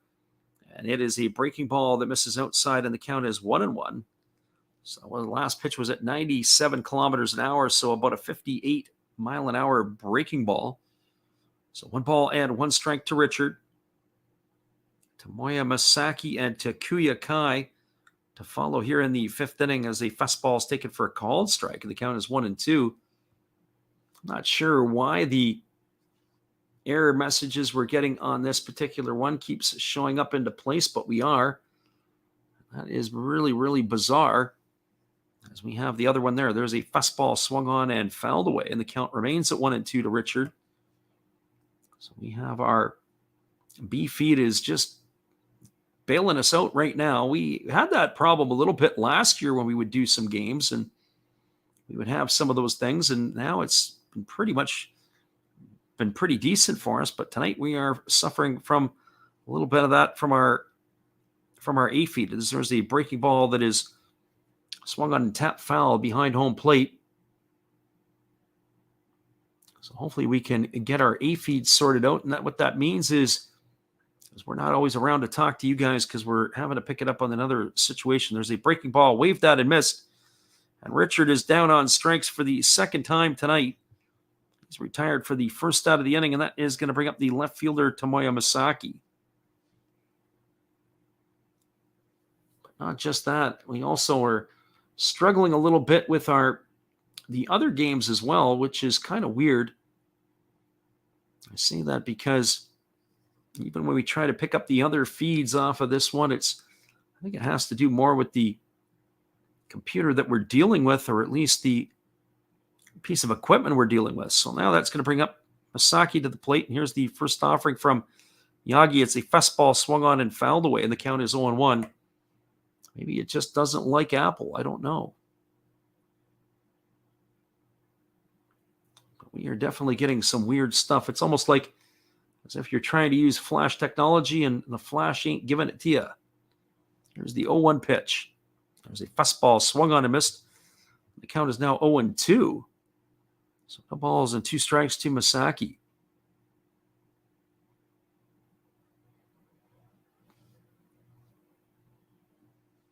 And here comes the 0-2 from Miyagi. He delivers a fastball that misses outside, and the count now goes to 1-2.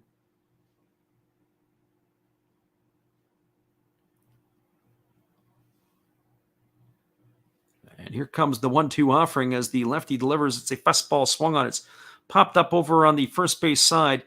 Moving over and watching it drift into the seats is the first baseman, Yumatongu. That's going to keep the count at 1 ball and 2 strikes.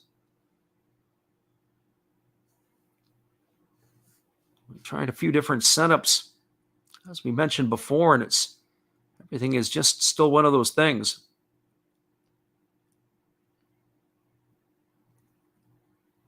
Yeah, football cheerleaders, that's the only one that we're in for on that one. There's a fastball that it just misses, and the count's now 2-2 to Masaki. Takuya Kai waiting his turn on deck as the lefty Miyagi ready to go again. He wastes no time. There's a breaking ball that misses down and away, and the count is now 3-2. So 3 balls and 2 strikes. Last night I was getting kind of frustrated. I thought we were going to have to throw the entire setup off the balcony, but that was a no-go at the end of the day. Probably a good decision there. And here comes the pitch. It is a breaking ball swung on and grounded foul just past the bag at third base.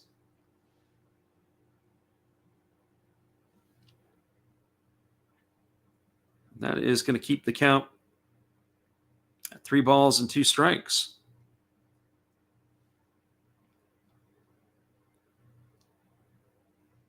Pretty bizarre stuff. There's a fastball swung on. It is grounded over to short. Fielded on the backhand by Kirby-Ashi. He throws to first. That's going to retire Masaki on a ground out 6-3. He's gone for the second out of the inning. And that is going to retire Masaki, and that's going to leave it all up to Takuya Kai.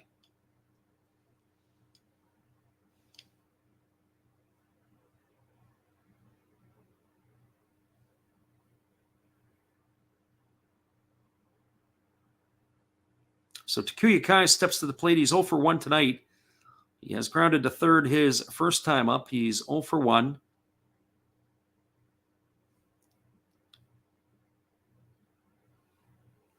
And the first pitch is a fastball that misses upstairs for ball 1, and the count is 1-0 to Kai. Sometimes I think what's almost more comical is we would show you what I'm actually doing over here. These takes a breaking ball over for a called strike, and the count is 1-1. So 1 ball and 1 strike, and maybe I'm just going to have to take down the other computer system so we can get ourselves, see if it's going to be able to work for us here. We're going to try that one again. So here comes the 1-1 pitch. There's the breaking ball that misses down, and the count is now 2 balls and 1 strike.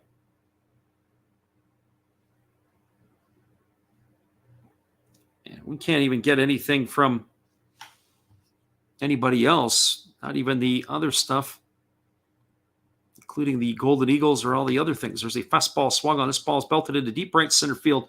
Racing back on the edge of the warning track and making the catch is Fukuoka. And that is going to retire Kikuya Kai for the third out of the inning. Well, for the Fukuoka SoftBank Hawks, there was no runs, no hits, no errors, and nobody left the board. We are now moving to the bottom of the fifth inning. It's 2-0 for Orix. Stick around, everybody. We'll be back in just a couple moments. We appreciate you guys when you're here, and I'll answer your questions in a couple moments, only because I'm just bouncing back and forth here. I can't pick up my feed at the same time. We'll be right back after this.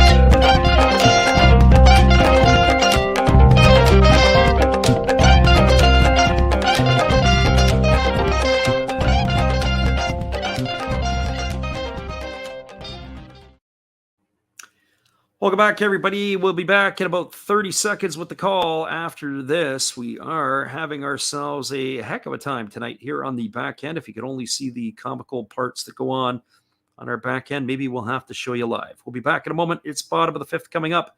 2-0 Buffaloes.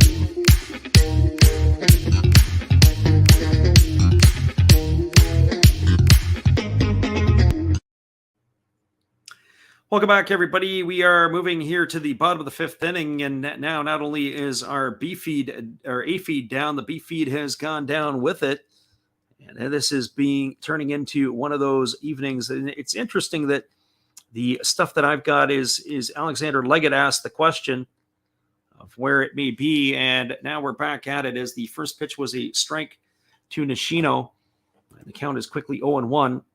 So I'll kind of give you a setup there. There's a breaking ball from Kodai Senga that drops over for a called strike, and the count is now no balls and 2 strikes to Nishino. So I have some Apple products, and I also have some Windows products as well. And the Apple products, nothing is able to get any of the feeds for the games. It's just showing error messages for where the games are coming up.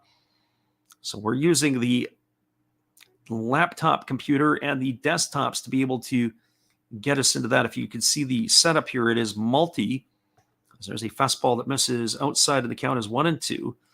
Tried last night for the first time running my Apple product through my television. We actually had the TV up and going as well. So I got a 60-inch screen or 58-inch screen in front.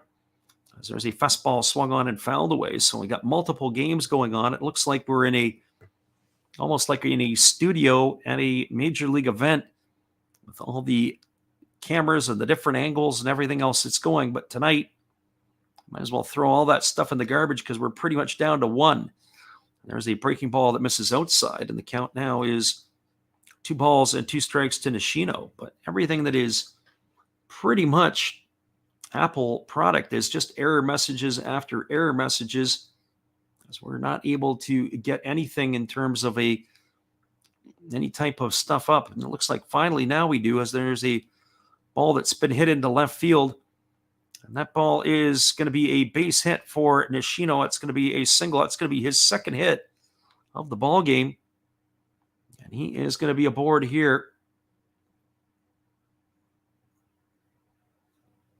Nice piece of hitting there by the second baseman. So he is aboard with a single. So we do have the A feed back at it, which is now good for us. And our friend Alexander says these breaking balls are the only thing working.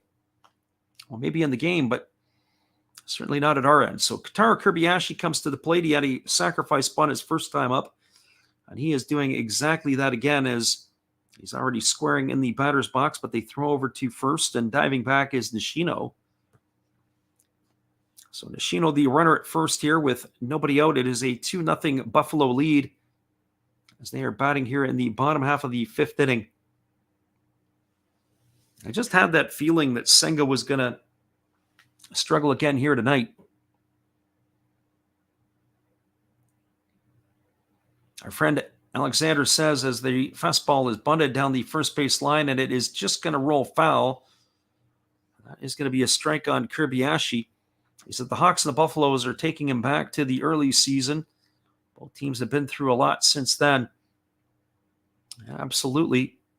Both of these teams are, in my opinion, playoff bound. I'd be shocked if neither of these teams made the playoffs. We start looking at the magic number in the NPB. In the Central League, it's 8. Combination of Swallow wins and Baystar losses to clinch a playoff spot. For the Hawks, it's a combination of 9 wins of theirs and losses by the Buffaloes to get them into the playoffs. As there's a breaking ball that misses upstairs, the count is now 1-1. So 1 ball and 1 strike to Kobayashi.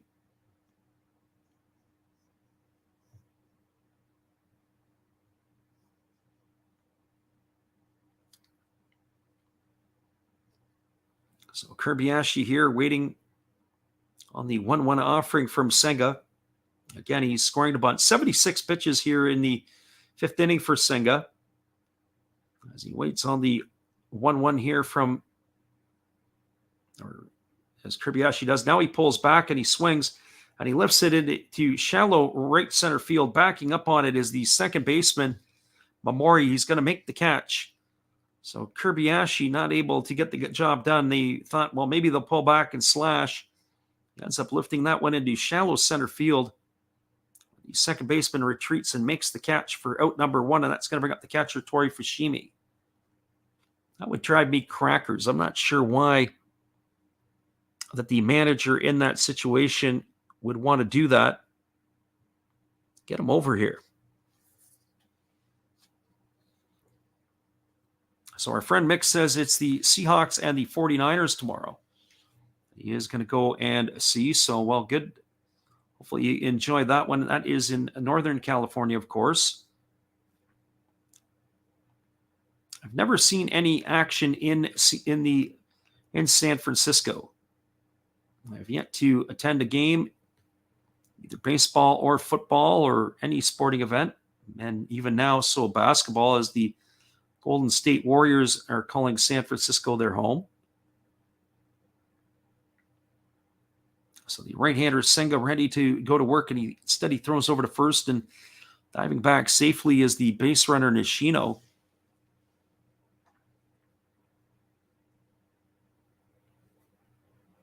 Our friend Alexander said maybe it needs a comeback. Yeah, possibly so. So the runner at first is Nishino. He's got his lead. He's got 1 foot on the turf and 1 on the dirt. And Senga now is holding set at the belt. And here comes the pitch. He squares the bunt, and this one's a good one. It's down the first base line. Senga fields it, and he applies the tag on Fushimi. That's going to be a ground out to 1. The second out of the inning advances Nishino over to second, or I should say that's going to be a sacrifice to 1. Because he does advance the runner along. So that won't go down as the at-bat, and that's going to bring up the top of the order in Shuhei Fukuda.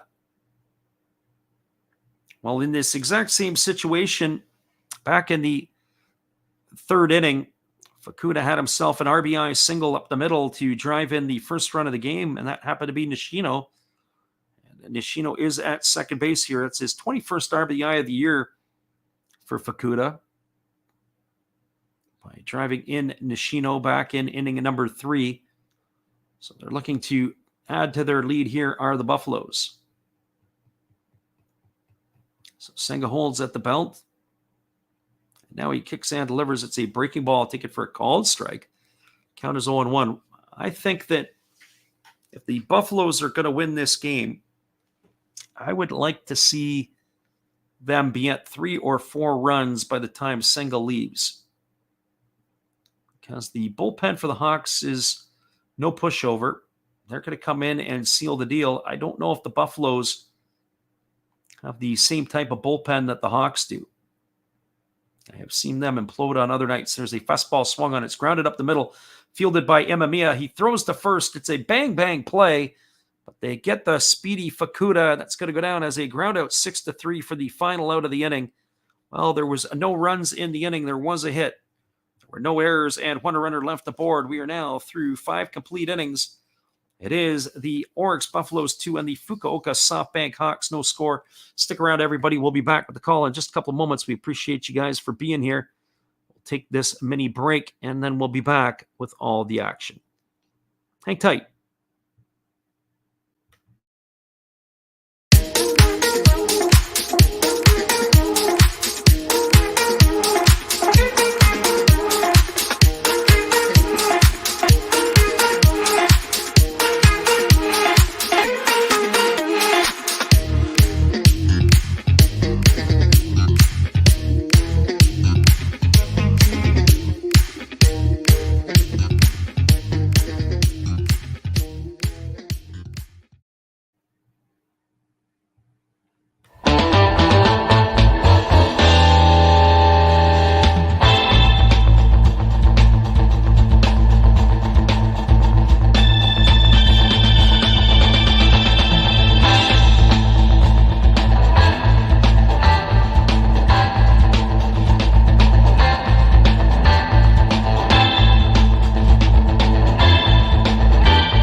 Welcome back, everybody. Well, we've got some more scoring going on in the out-of-town ball games. The Saitama Cebu Lions 4-0 down to the Tohoku Rocket Golden Eagles. Eagles scored 3 in the top of the 4th inning as RBIs from Tatsumi and Suzuki had increased the lead to 4-0. And then in the bottom of the 4th inning, a 3-run homer by Ito, the gap to 4-3. That is where they stand as it is the Saitama Cebu Lions batting in the bottom of the 5th inning. Well, in the game between the Chibalote Marines and the Hokkaido Nippon Ham Fighters, it is a 3-3 ball game as the Marines, who jumped out to a 1-0 lead, then fell behind 3-1 to the Fighters. They scored a run in the 3rd and another one in the 4th inning. That game is all locked up at 3s. In that one there. And then in the Central League, they're in the bottom of the 5th inning. The Yokohama Tanabe Stars, the Amuri Giants are locked up at 0 in the egg in Tokyo, as it is 0-0 in the bottom of the 5th inning. And those are your scores from the out-of-town scoreboard here in the NPB. So, as we mentioned earlier on, we are going to be back on the airwaves again tomorrow as we wait for this extended little break here. Going to the 6th inning, we are going to be calling the game between the Tohoku Rocket Golden Eagles and the Saitama Cebu Lions. That game is going to go off at 10 p.m. Pacific or 1 a.m. Eastern. A very rare Monday game in Japan time, or at least on a Sunday nighter in North America. So hopefully you can join us for that one as well.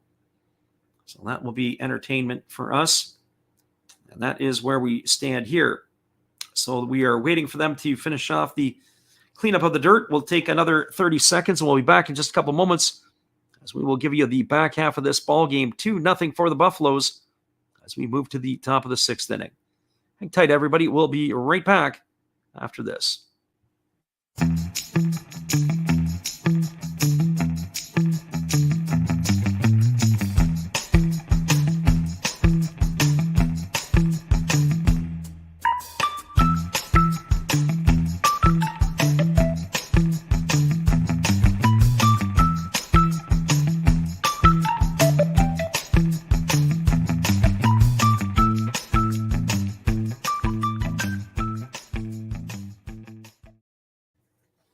Welcome back, everybody. The story of this one here has been the pitching of Miyagi for the Orix Buffaloes. He's only allowed the one hit to Masaki Momori back in the fourth inning.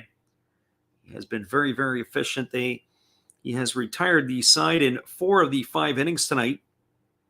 That fourth inning, he allowed a one-out single to Momori, and then he hit Imamiya. And then after Yuki Yanagita flew out to center field, he walked to Spania, and then he was able to induce a ground out 3-1 by Makihara to end the inning. But he has been absolutely brilliant so far in this one. His counterpart, Kodai Senga, hasn't been bad either. He's allowed a couple of runs tonight. He's not been as sharp. 2 runs and 4 hits so far for the Buffaloes in this one, and that is where to have them out in the lead as we are now cruising to the top of the 6th inning. And there is going to be a pitching change as the Buffaloes are going to a right-hander, and I know that this is Utagawa who is going to be taking over here. We'll get you his specs in just a couple moments. There's a fastball that is delivered upstairs for ball 1 to Yukio Shudo, and the count is 1-0. So Miyagi's day is done as his pitch count was ratcheting it up big time. So here comes the pitch from the righty Utagawa. It's a fastball swung on and fouled away. The count is now 1-1. We've seen Utagawa pitch a little bit this year, and he's been very, very effective in the games that we have watched. The big right-hander is taking over here. And here comes the 1-1 offering.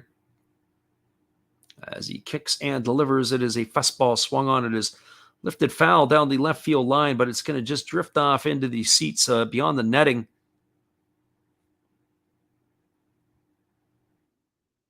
That is going to run the count now to 1 ball and 2 strikes to Yukio Shudo.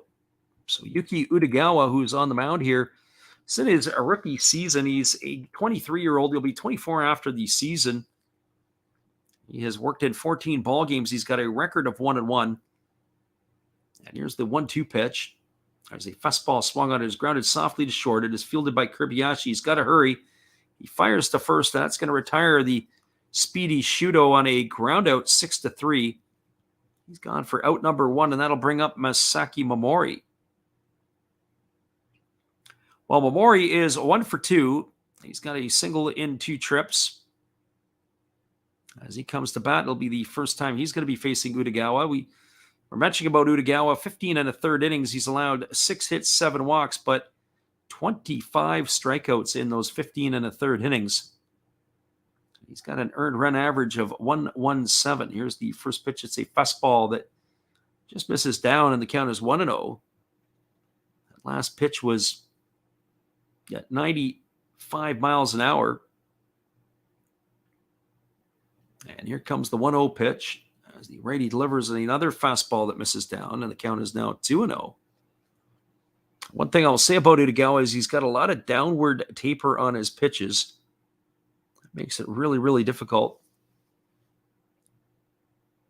Our friend Alexander said a pitching change. They're not going to keep him out for 8 innings. The problem with Miyagi is that he really had ratcheted up his pitch count. And there is a fastball that is swung on, and everything is paused up for us here as everything is locked up again. Unbelievable. I don't know what is going on here. It's driving me absolutely insane. As that is, we've got ourselves, both of our stuff is in a locked up position.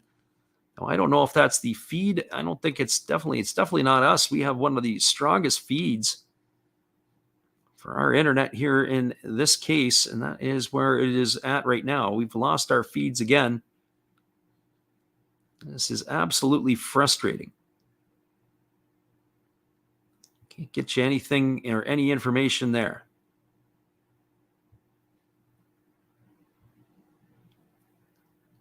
So that is a frustrating piece for us as they had 1 ball and 2 strikes on the batter Shudo, and then it was Momori at the plate, and we've lost that feed to Momori. Don't know what is actually going on here. Unbelievable. I'll apologize to everybody here. Just stay with us as we're trying to get our feed back in play. And now we do have it there as the pitch was a fastball, and that is delivered outside. Is this Emamiya to the plate? It looks like they may be having a pinch hitter for Emamiya, or maybe not. Or is this still Mamori at the dish? It doesn't look like Mamori. We do have a runner at first base. That's got to be Mamori, and it looks like somebody is hitting for Emamiya here because Emamiya is out of the ball game. So we lost the fact on how Mamori had reached base. It looked like it was a single into right field. We'll have to get a confirmation for that one for you in a second. So we got 1 ball and 1 strike. As it looks like that Emamiya's day is done. We have to get the hitter on this one. And there is a fastball swung on it. It's grounded right back up the middle through the legs of Utagawa into center field. That's going to be a base hit. That's going to advance Mamori over to second. So the second time tonight we go down with our stuff. And it comes back. Ball was hit right back through the pitcher. If he would have fielded that, there was a good chance that there could have been a double play. That looks like it's Kawase who is now into the ball game, as he is going to be hitting in the space where Emamiya was. So Kawase aboard. Runner is now at first and second. It brings Yuki Yanagita to the plate. Yanagita tonight is 0 for 2. He has struck out and he has flown out to center field. Our friend Alexander Leggett asked the question. He says, how come they're not going to roll Miyagi forever? Miyagi was at 90 pitches through his 5 innings of work, and he was pretty much effective through 4 of those 5 innings. They didn't roll him out here to continue it on tonight, and they've brought in Utagawa, who is looking like he has soaked the mound with gasoline and lit it on fire because he's got himself a bit of a problem here. So there's runners at first and second, Mamori at second, Kawase at first, and Yanagita at the plate. Here comes the pitch from Utagawa. It's a fastball swung on and fouled away. The count is quickly 0-1. So no balls and 1 strike. Our friend DW in the house tonight. He says, do you think the Hawks can win? Yeah, the bullpen of the Orix Buffaloes can allow that to happen.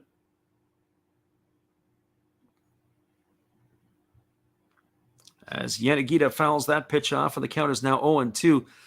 I don't know how Yanagita's been putting up the numbers, because every time I've seen Yanagita play this year, I have to say at the best of times, he's kind of been stinking it up. I really like Yuki Yanagita, but by his standards, it looks like he is really fading away a little bit here as a player. Sometimes guys, they hit a wall.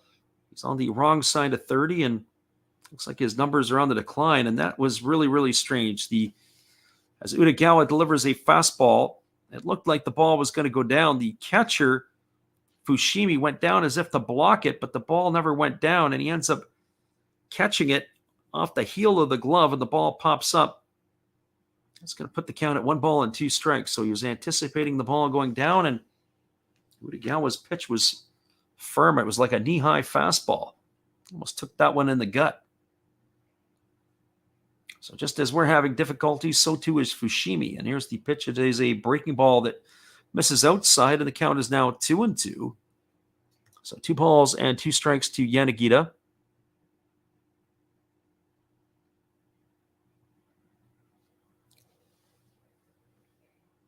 This is an important game for the Buffaloes, I would think, here at home against the Hawks. Trying to secure a win here on their home turf. Comes the 2-2 pitch. As the right-hander delivers, it's a fastball swung on, and it's lifted foul. It's going to reach the seats over the netting down the left field line. Keeps the count at 2 balls and 2 strikes.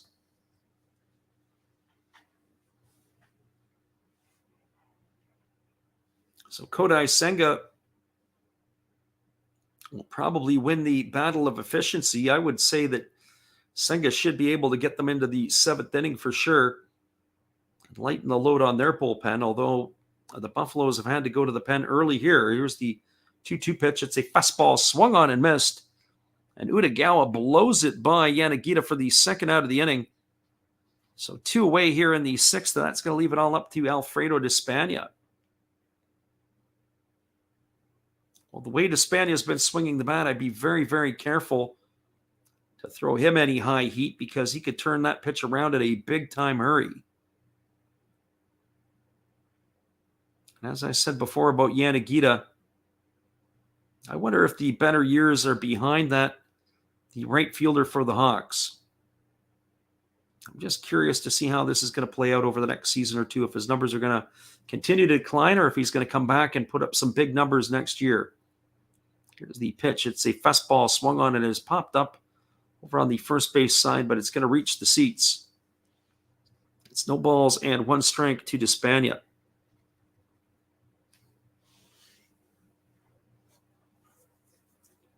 Despania, the big fella, has got 11 homers now on the year, go along with 36 RBIs. He got off to a late start as he didn't join the ball club until much later on. So here comes the 0-1 offering as Utagawa delivers a breaking ball that's taken for a called strike. The count is 0-2. I take it if Alexander Leggett is probably talking about Yanagita, suggesting he will vote for the former. TW asked the question, whatever happened to Eric Thames? Well, a bit of a sad story there on Eric Thames last year as the fastball misses up and away. They appeal down to the first base umpire, but they say that Despania didn't go. I happened to be watching the game last year. I wasn't calling the game, but I was watching the game on one of my other pieces, and Eric Thames was playing in left field for the Giants. He was racing to catch a ball in the gap in left center field, and he tore his Achilles. And that's the last I've seen of Eric Thames. I don't know if he has a job anywhere playing this year. Usually it's a 12-month recovery. But what a sad piece. He was actually brought back into the NPB. He was there with Justin Smoke. And they were playing Smoke was playing pretty good ball, and Thames had just come over because of the pandemic and some of the rules. And there's a breaking ball swung on and missed, and Despania is down on strikes for the third out of the inning. That is going to do it here for the Hawks in their half of the inning. Well, they had back-to-back singles, but they strand the runners aboard. There were no runs on 2 hits, no errors, and 2 runners left. We are now moving to the bottom of the 6th inning. The score is 2-0 for the Orix Buffaloes. Stick around, everybody. We'll be right back and talk more about whatever happened to Eric Thames.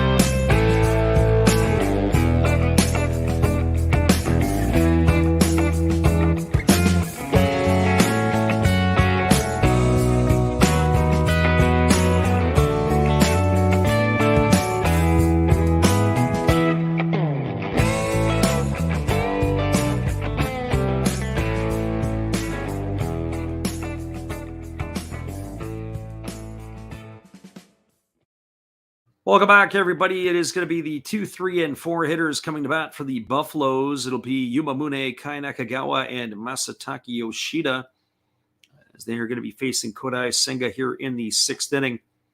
Just looking at some headlines and news and notes from around the NPB, the Hanshin Tigers yesterday have been mathematically eliminated from winning the Central League pennant. That is the 17th consecutive year that the Orix club has not won the pennant in the Central League.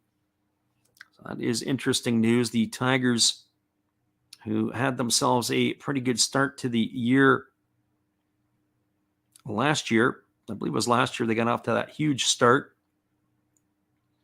Chibalote Marines outfielder Kido Takabe swiped his 40th bag of the year last night. First player in a Marine uniform to do so since the 2011 season. It is going to be Kawase who's taking over at shortstop. Remember, the batter Kenta Imamiya was hit in the calf by a pitch.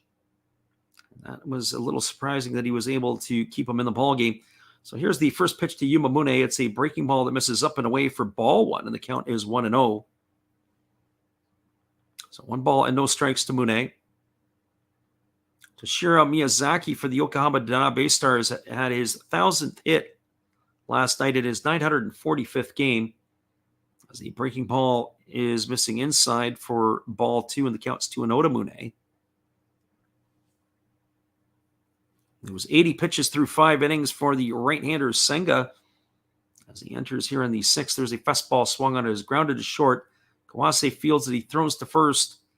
And that is going to retire Mune on a ground out 6-3 for the first out of the inning.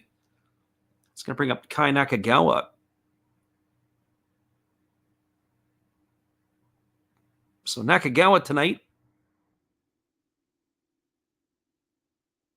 he is officially 0 for 1. He struck out his first time up and then walked and scored a run in the 4th inning. With that victory last night, the Swallows clinched a postseason appearance. They should be able to lock up the Central League here in the next day or two, one would think. Where that one stands, there's a fastball delivered. Let's take it for a call and strike by Nakagawa. The count is 0-1. You look at the standings in the Central League. The Tigers, the Carp, and the Giants all a half game from one another. There's a breaking ball swung on it. It's grounded softly to short. Kawase fields it. He throws to first. It's back-to-back groundouts to the shortstop, as it is a groundout 6-3 for the first 2 outs of the inning, and that is going to bring up Masataka Yoshida.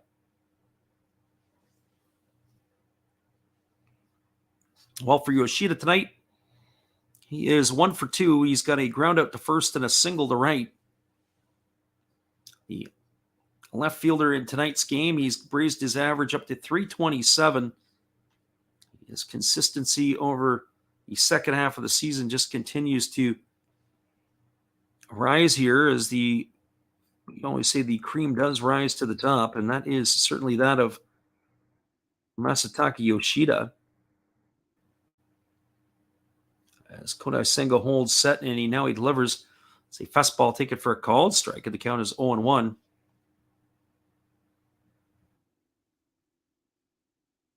Balls and 1 strike it is to the Orix left fielder.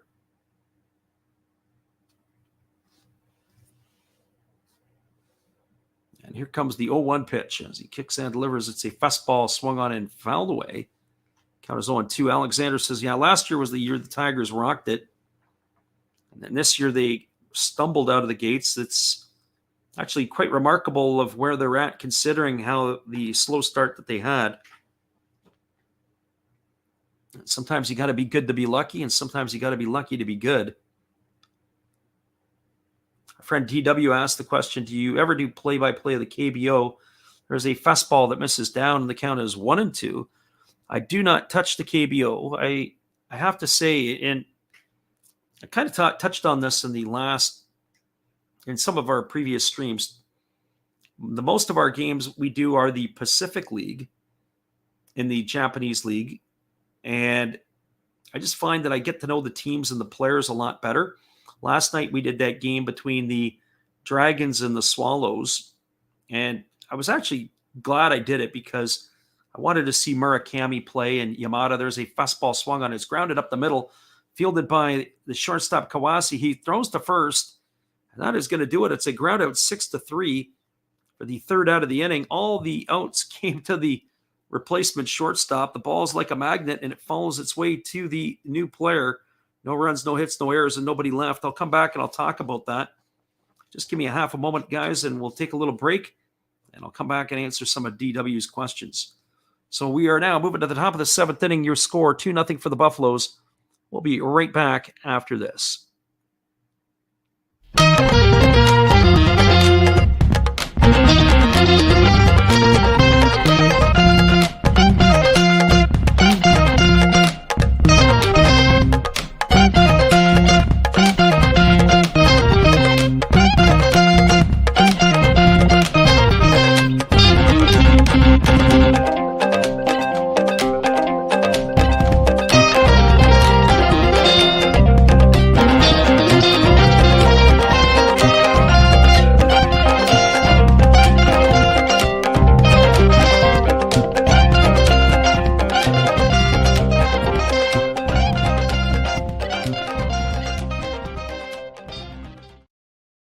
Welcome back, everybody. We're going to be moving to the top of the 7th inning.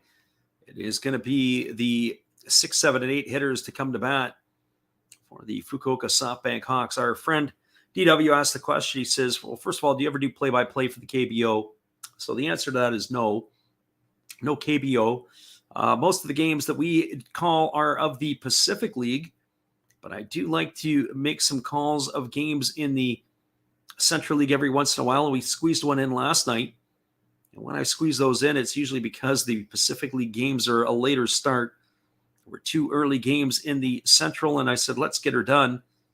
And we were able to give the call of that game last night. It was a very frustrating performance, at least from me last night, as we were losing our feed and on a regular basis. It's been a weird last couple of days. We do have a pitching change, as it's going to be Sachiro Yamazaki coming in. The right-hander is coming in to face here for is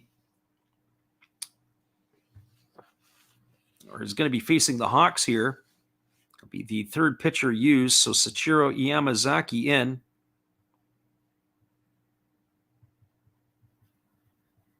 In relief.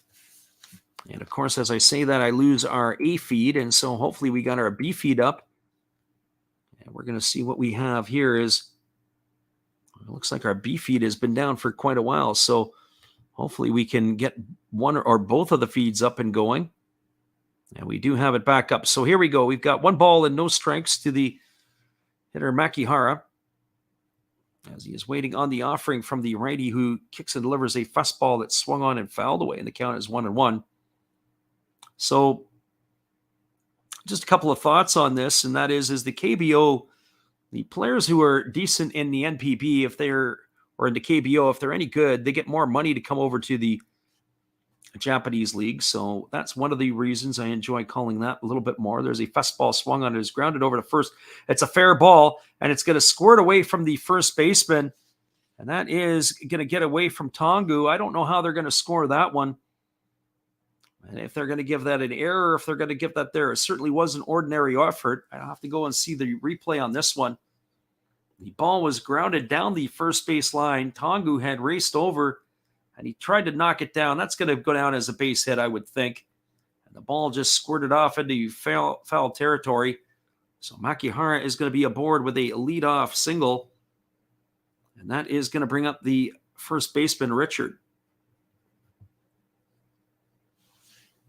So then, as I talked about which games we like to call in the NPB, we prefer the Pacific League over the Central League. There's a fastball swung on and missed. The count is 0-1 to Richard. Richard is 0 for 2 tonight. He has struck out both of his times up to the plate.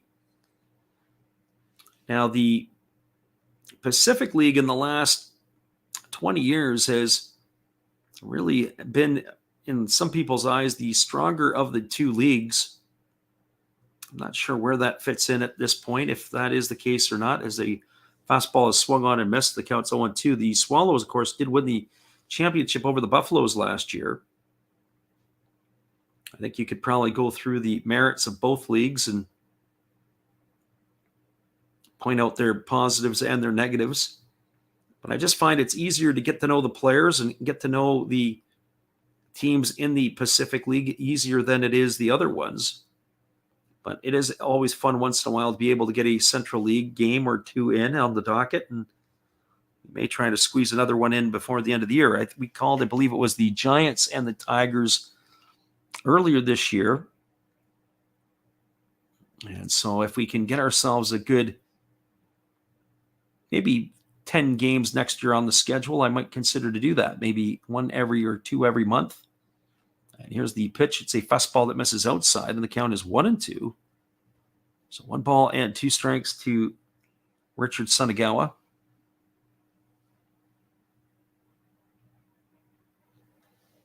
Our friend Alexander says it's easier to get the cast of the Pacific League games. Yeah, you can do that a lot easier. Whereas the other one, it is a little bit more difficult. There's a fastball swung on and missed, and Richard has gone down on strikes for the 3rd time tonight. Overmatched. Whereas the games and even the highlights of the Central League games, You are quite right. They are dinosaurs when it comes to the way that they operate over there. Our Fred Alexander says he's going to pass out. He stayed up as long as he could. And we appreciate you for popping in here, as it is going to be just after 3 o'clock on the East Coast. Well, maybe we'll catch you tomorrow, Alexander, as we're back on again tomorrow night, a 10 p.m. Pacific first pitch. Here's the first pitch offered to the left-handed hitting Moya Mazaki, and it's a fastball taken for a called strike, and the count is 0-1. Mazaki tonight has 0 for 2. He's flown to center and grounded to short, as he is 0 for 2 in this one.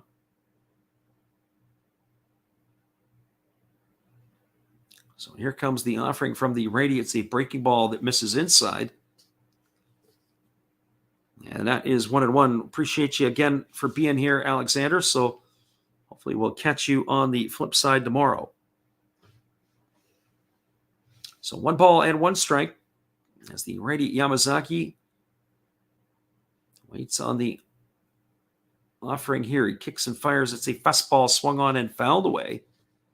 The count is now 1-2 to Mazaki. So Trevor asked the question, when's the next game you're going to do? The next game is going to be tomorrow night.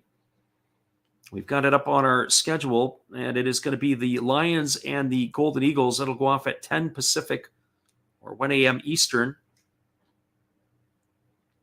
And then I'm going to have to check the schedule for the week ahead here and try to line up some games to give you guys some stuff. I got to get some work done. Aside from the play-by-play, I've got a lot of work to do off of the field as well as on the field. So 2 balls and 2 strikes is the count here to Mazaki. But I would like to post the schedule up of MLB games and NPB games that we're going to do throughout the week. I do have a concern next Friday. I may not be able to get the 10 o'clock game off as I've got another commitment. Won't be back in time, so it may have to be a late night 2 a.m. Pacific game. But we'll see how that works out. There's a fastball that misses outside, and the count is now 3-2. So 3 balls and 2 strikes now to Mazaki, with the runner at first being Taisi Makihara.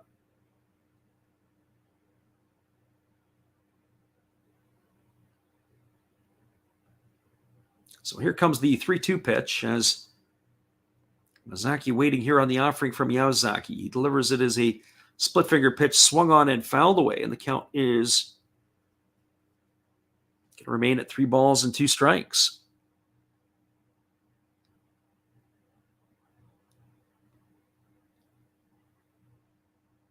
So hopefully we'll be able to give you that action tomorrow, and then we'll see what we have through the rest of the week. So 3 balls and 2 strikes as the right-hander Yamazaki holds set. And now he kicks and delivers. It's a check swing pitch, or fastball that's check swinged on and lifted foul over on the third base side. That keeps the count at 3 balls and 2 strikes to Mazaki. The runner, Makihara, was on the move on that pitch as they look to try to stay out of the double play. So 3 balls and 2 strikes as the righty now works in the set position.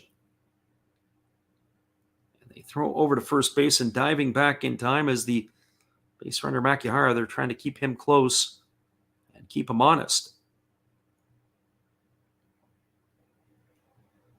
So hopefully we can squeeze in a few games. We are getting into the late hunt of the year.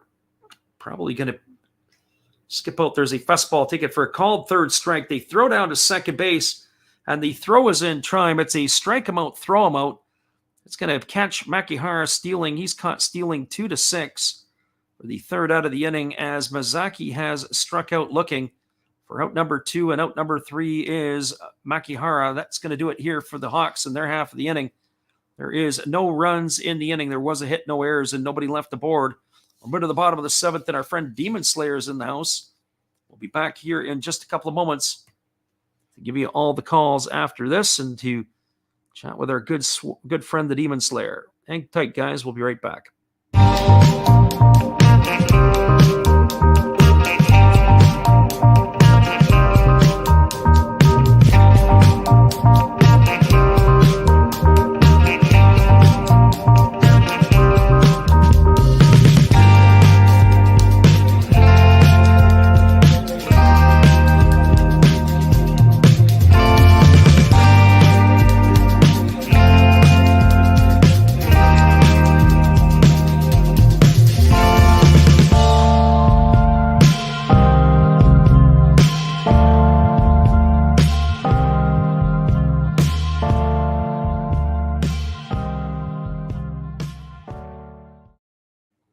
friend Demon Slayer says that he just pulled off a $1,000 squeaker in the KBO.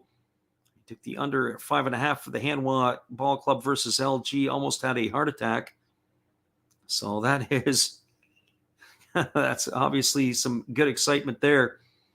We're just going to wait to see if we're going to have ourselves a pitching change yet, or if Kodai Senga is going to be coming back out for the 7th inning of work. He has been very efficient in terms of his pitch counts. And one would have to think that they may bring him back here. The line score 0-4-0 for the Hawks, 2-4-0 for the Buffaloes. That is where we stand in this one. As the right-hander Sachiro Yamazaki did his job for the Buffaloes. I'm curious to see if they'll roll him back out for a 2nd inning or not. There is going to be a couple of movement here defensively for the Hawks, it looks like. We'll have to get you those changes as they become available to us. As we'll see if they are indeed be doing some of that stuff. As Makihara, it looks like Nakamura. A couple others are now in the ball game. And so it is still going to be Kodai Senga on for his 7th inning of work. He's at 89 pitches. He delivers a first pitch fastball to Yuma Tongu, who's taken it for a called strike, and the count is 0-1.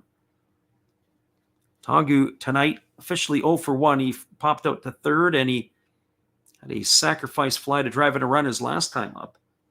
As he takes a breaking ball down, and the count is now 1-1.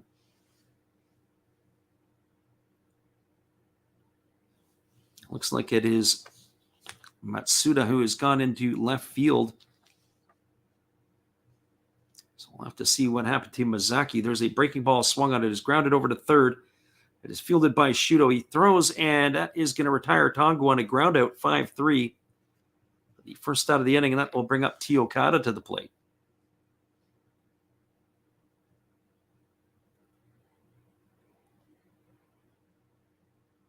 Demon Slayer says he was down $3,000 a few hours ago, made some plays, won it all back, plus an extra $200.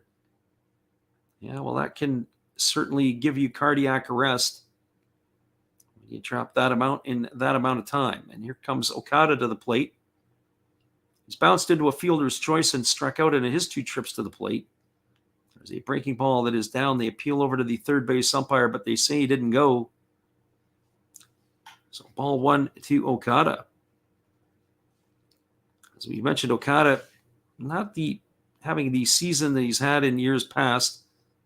The 34-year-old is seeing his skills decline as he takes a breaking ball outside, and the count is 2-0. So 2 balls and no strikes.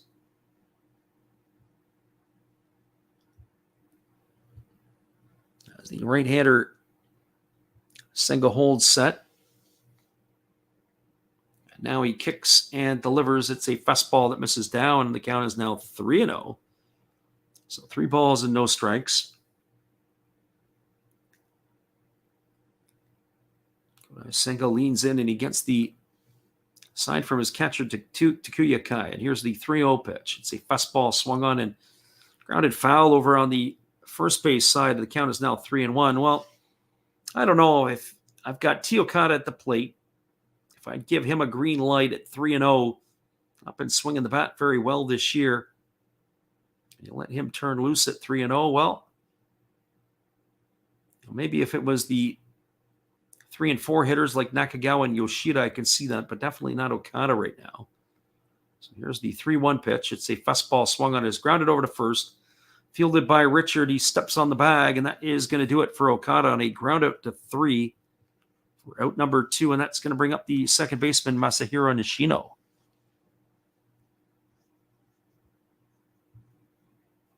Well, for Nishino tonight, he has had 2 singles in both of his trips to the plate. He scored the first run of the ball game. And he was stranded at second his last time up. So Nishino ready to face Senga again. He's got 2 of the 4 hits in the ball game for the Buffaloes as he takes a breaking ball upstairs for ball 1. The count is 1-0. The other 2 hits belong to Masataka Yoshida, as well as Shuhei Fukuda. There's a breaking ball that catches the inside corner for a called strike, and the count is now 1-1.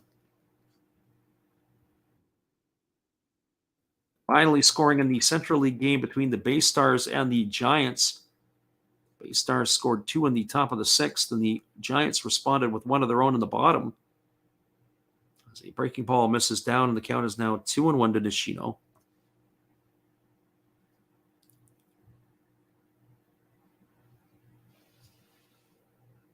And here's the pitch. It is a fastball swung on. This ball is lined over the head of the second baseman. It's going to be the third hit of the ball game for Nishino. He does it here with 2 out in the 7th inning. So he's got himself a 2-out single, and that is going to bring up Kentaro Kobayashi. Fred Demon Slayer said he was going to play the under in this game, but decided to go with the KBO. So Nishino gets his 3rd hit, and now he comes out of the ball game. So we are going to have a pinch runner for him. So his night will be over with 3 knocks. Have yourself an evening, young lad. Demon Slayer says he never bets the overs, just the under. Guess it's a left brain, right brain thing.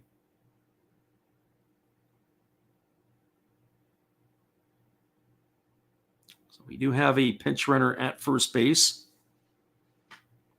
And the pitch is a breaking ball swung on. This ball is grounded into the 6th hole, and this is going to be it into left field.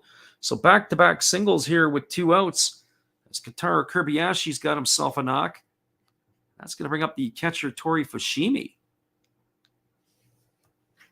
That's going to bring the pitching coach out of the dugout to come on out and have a word with his right-hander, as he's given up back-to-back singles here.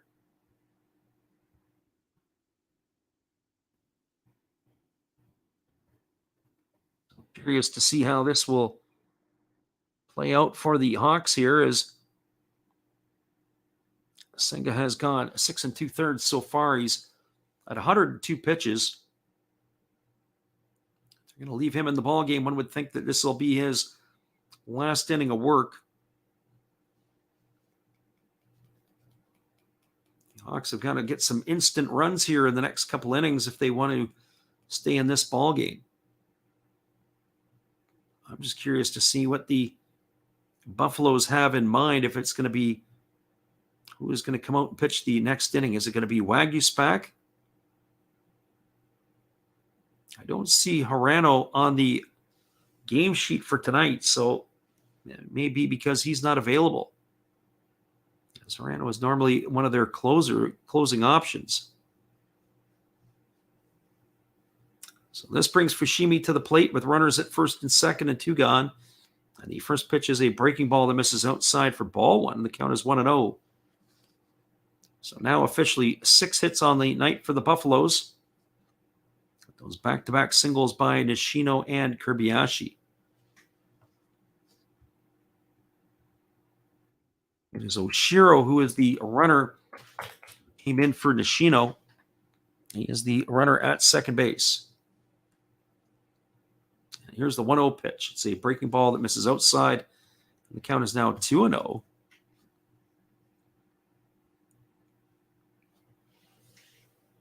Our friend Demon Slayer says he never bets the overs, just the unders. Well, there's some people who just prefer that. It's sometimes you got to get the chase for the runs early and often.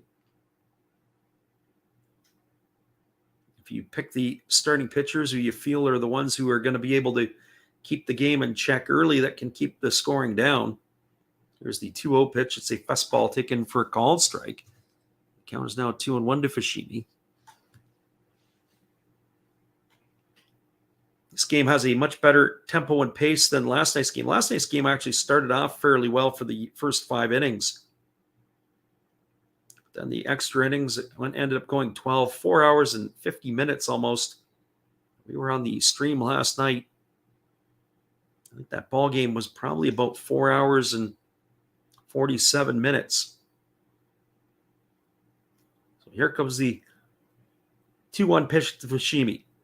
Senga delivers a breaking ball that is swung on and missed. They throw down to first base, and getting back barely in time is the base runner Kobayashi. Takuya Kai flashing the arm. So 2 balls and 2 strikes to Fushimi.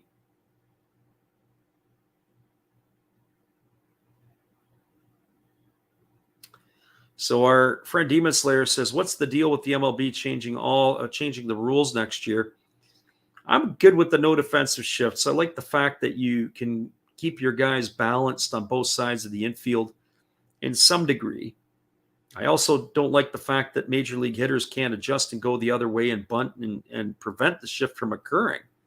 If you want to be able to do that, you should be able to bunt, put the ball down, make for way more excitement. There's a fastball swung on and missed, and that is going to retire Fushimi for the 3rd out of the inning. That will do it here for out number 3. I'll come back and talk about the pickoffs and the throwovers. I think that's absolutely crazy. There was no runs in the inning. There were 2 hits. They all came with 2 out. There were no errors and 2 runners left aboard. We are now through 7 complete. It is the Fukuoka SoftBank Hawks trailing the Orix Buffaloes 2-0. Stick around, everybody. We'll be back in just a couple moments with the call of the top of the 8th inning when we return.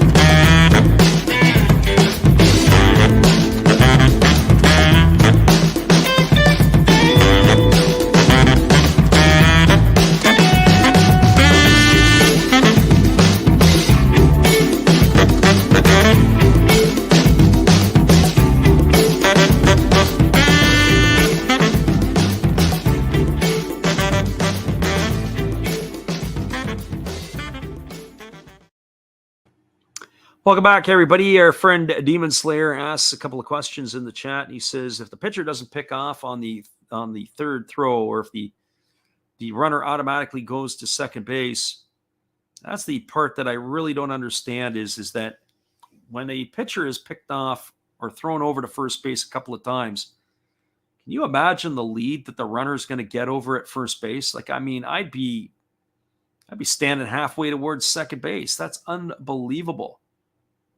And that's what you have when you've got Rob Manfred running the show. Rob Manfred, he does answer to the owners.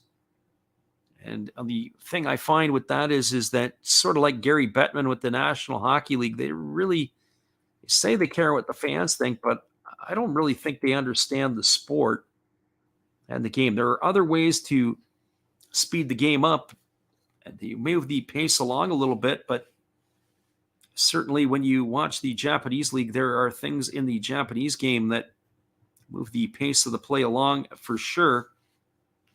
So we do have a new pitcher on the mound. It's going to be Shota Abe coming into the ball game. He is taking over here. He is going to be the 4th pitcher used by the home team tonight. So Abe is going to be facing some pinch hitter here. It looks like it's Yanagamachi, who's been out of action for a while, batting here for Takuya Kai. As the first pitch is a fastball that misses up and away, and the count is 1-0.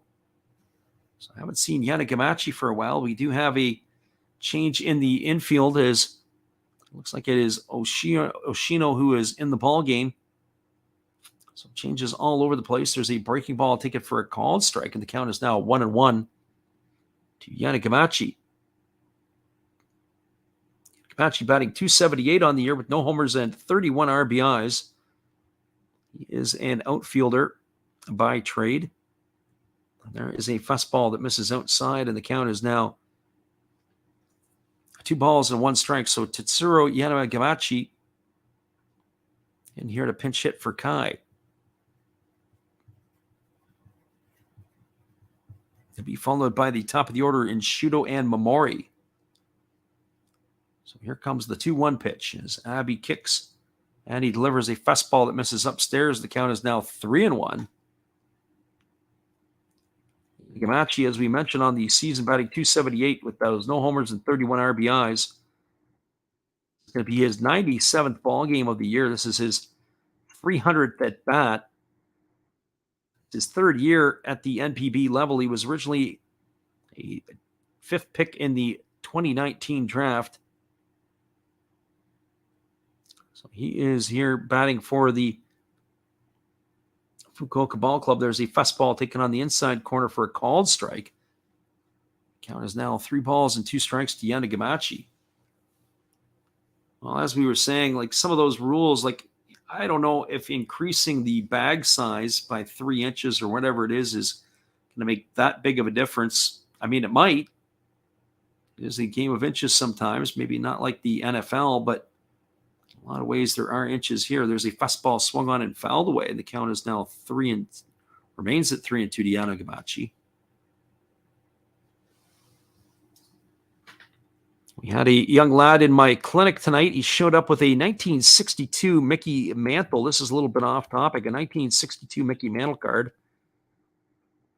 He had in his binder, he had all kinds of stuff that apparently a friend had given the family. It was kind of cool. The fastball swung on and missed, and Yanagamachi is down on strikes for the first out of the inning. So Abby was able to come from behind and to be able to retire him. So I look at that 62 Mantle card. It was a one where they have him, the switch hitter connects. They list it out as a $50 card raw. Somebody's got it up for sale. I think you take your risk at that one. But when you look at a PSA 8 card of that, it's up at $911. That's pretty crazy. There's a fastball delivered to Yukio Shuda that swung on and fouled away, and the count is 0-1. So no balls and 1 strike. There's another one that is I don't know what grade that was, a 3.5, and it's $75. I'm taking a quick peek on the eBay pages. Oh, it's definitely not a PSA 5. There's a ball hit on the line right to the first baseman, Tagu, and that is going to retire Shudo for the out number 2. Line drive to the first baseman. He is gone for the second out. And that is going to leave it all up to Masaki Momori. Tagu hardly had to even move. He just put the glove up and makes the play, and that will do it there. So that's going to bring up the second baseman, Momori. We'll take a peek here to make sure that it's exactly what's happening. Momori gets himself comfortable in the batter's box. Only 9 pitches so far here.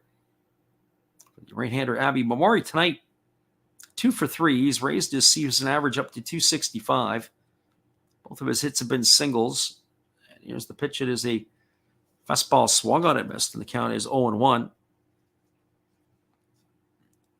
So no balls and 1 strike. Our friend Demon Slayer says the Mantle card, a valuable piece of history. It was a switch hitting type card, which was kind of cool. And here's the pitch. It is a fastball that's taken at the knees for a called strike, and the count is 0-2. It was one of those, I don't say inserts, but one of those special ones as the Mick is hitting on both sides of the plate. So a pretty cool piece for that young lad, given to him by a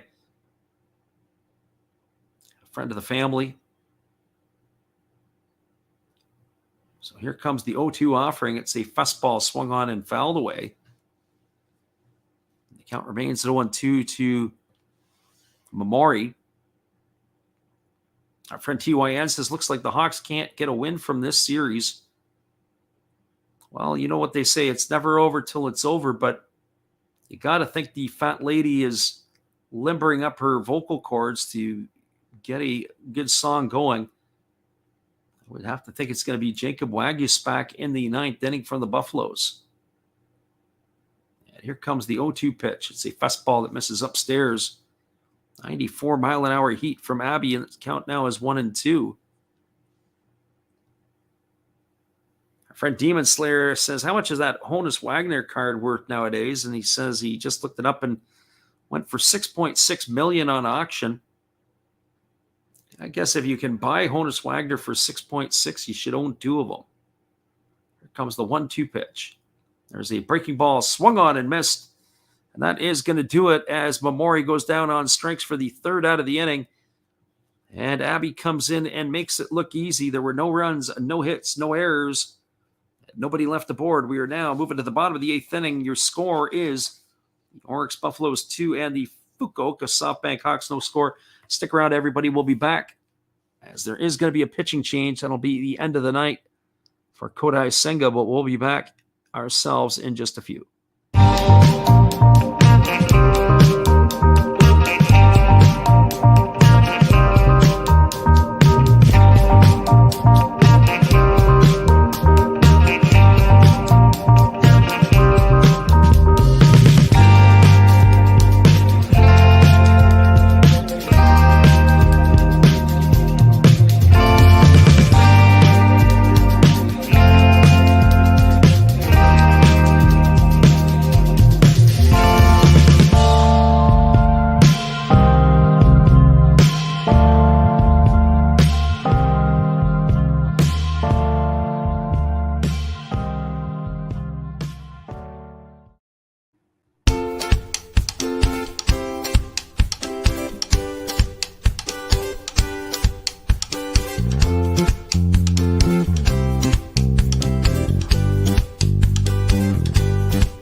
Welcome back, everybody. There is going to be a pitching change, as they are going to the bullpen, are the Fukuoka SoftBank Hawks. We'll get you that here in just a moment. That's the one thing I will complain about tonight, is you don't get the updates fairly easy. It is going to be Matsumoto who is coming on in relief. This is going to be Yuki Matsumoto, as he is taking over here. This is going to be appearance number 37 on the year. He's 5-0. He has got himself 43rd and a third innings, allowing 36 hits, 11 walks. He has struck out 51. He's got an ERA of 2.70, and he's going to be entrusted to face the top of the order. It'll be Fukuda, Mune, and Nakagawa here to face Matsumoto here in the 8th inning. And the first pitch is a fastball taken for a called strike. The count is 0-1. So Matsumoto on in relief. Kodai Senga went 7 strong innings. So here comes the 0-1 pitch as he kicks and delivers. It's a fastball that just misses off the outside corner. Man, the count is now 1-1 to Fukuda. Thinking about some of those cards and the price of that stuff, and our friend Demon Slayer says the last time it was resold was for $7.2 million. Pretty impressive stuff. Friend TYN says the interesting part of this game is Orix #1 in ERA and the Buffaloes #1 in batting average. Hawks hitters got overpowered, and they always say good pitching beats good hitting all day long. And that's what you have in this one here. For quite a while, the Saitama Blue Lions used to have the best bullpen in the Pacific League. I'm not sure where they stand with that right now. And here comes the 1-2 offering now to Fukuda. It's a fastball swung on and fouled away, and the count remains at 1-2. There's a couple of things there that I'd love to be able to do a little bit deeper dive on the statistics in the NPB. I think next year I'm just going to have to go to my own spreadsheets and start keeping some stuff that way, because when you start looking at some of the stuff, it's Major League Baseball website. I have to give them credit. They really do a good job of their sortable stats. As the split finger pitch is swung on and fouled away, and the count now remains at 1-2 to Fukuda. You can go and take a look and see what there is in different spots and be able to sort things out and know where things are at. So 1-2 strikes. As the right-hander is ready to deliver again. As he kicks and he fires, it's a fastball that misses inside. The count's now 2-2. We always used to chuckle a little bit when we said we had one player who attended our camps and clinics who got to the big leagues. You attended one of our programs. It was Tyler O'Neill, who is the St. Louis Cardinals organization. And yesterday we had, or I should say it was on Friday, a second player has now made it to the big leagues, as Jared Young has made it with the Chicago Cubs. There's a fastball swung on it, is lifted down the left field line. It's going to be playable as the left fielder Nomura is going to make the grab. That is going to retire Fukuoka for the first out of the inning. So one up and one away, and that'll bring up the third baseman Yumamune. A lot of hard work for those guys. The player with the Cubs, Young, his dad was a national team player for Team Canada, Randy Young. Randy Young had his experience, and he's probably in his early 50s, and his son got an opportunity to play college baseball at a junior college in Colorado and ended up moving on to get an opportunity to play at Old Dominion. There's a first pitch fastball swung on and grounded foul over on the first base side. The count is 0-1 to Yumamune.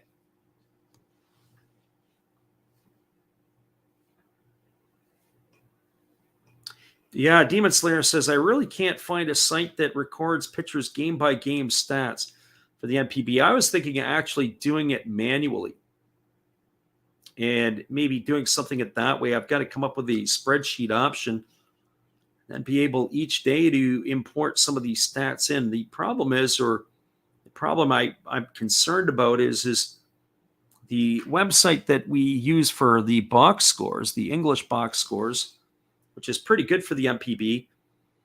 We haven't seen it this year, but last year it would go down for days at a time, or maybe I think it was 2 years ago, and you'd have about a week or two and you'd get no stats.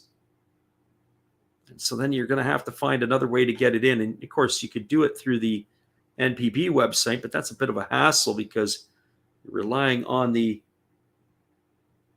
I guess for lack of better words, the updating of the, I don't know how you want to say it, the translation to work, as that fastball was swung on and fouled off down the third base line this time. So no balls and 2 strikes to Yumamune.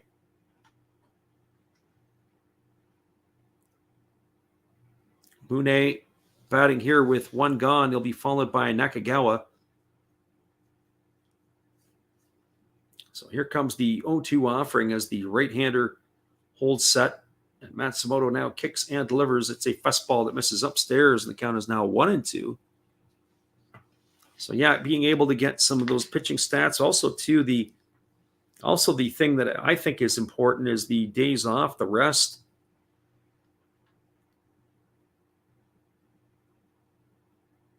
Demon Slayer says, yeah, someone could make a lot of money compiling those stats and putting them on an easily navigatable site.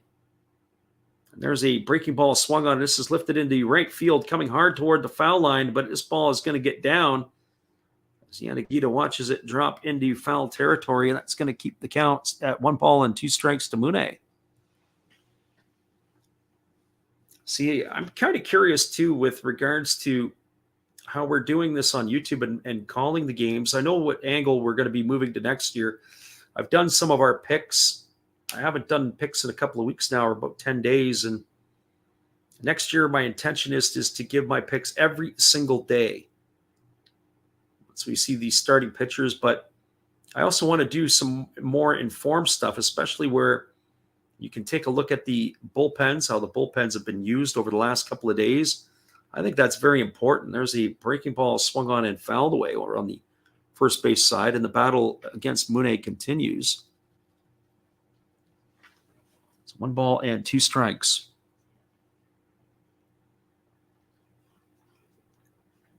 I do think that the opportunity for that is very, very efficient, not just in Major League Baseball, but also, in the NPB, but also in Major League Baseball, maybe even in the KBO. I don't follow the KBO enough, so I find that a little bit more difficult. Major League Baseball would be an easy follow. So there's a breaking ball swung on and fouled away, and the battle continues to Yumamune here. I got this is going to be pitch number 8 of the at-bat coming up, so quality at-bat in the books for the Buffalo third baseman.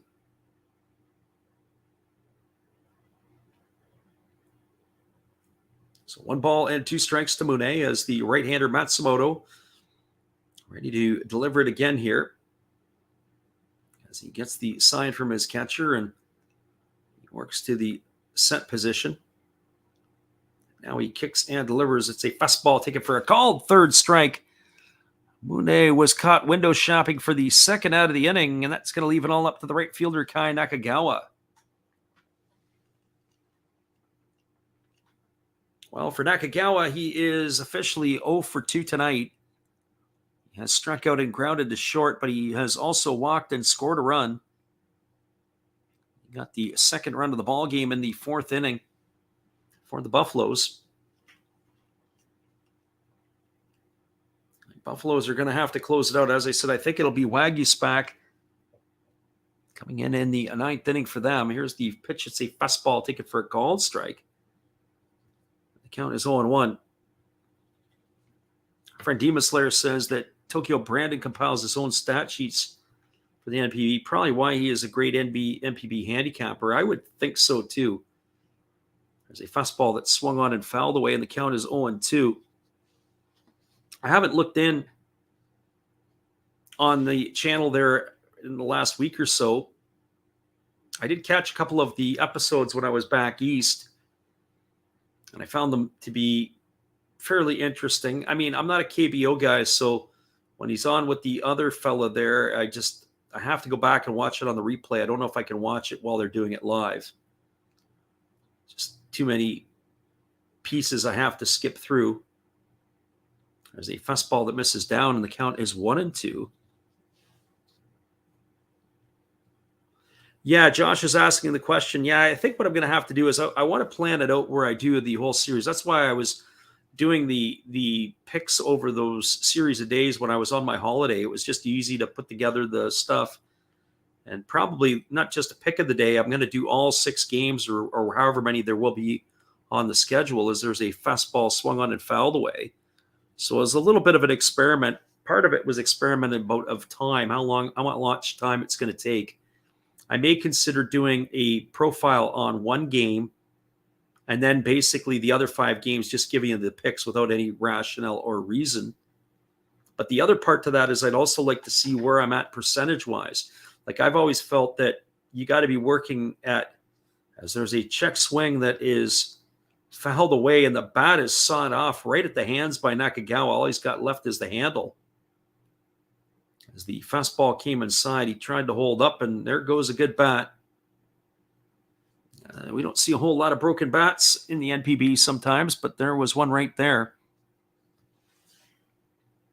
So that's what I'm thinking about doing is being able to provide my picks, but also to say, hey, this is what our percentage is at. I've always said that 66% is what the goal should be. You want to live in that mark.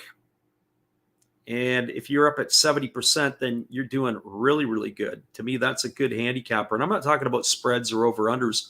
I'm just talking about flat-out picks. If you start getting into the spreads, well, that changes a little bit.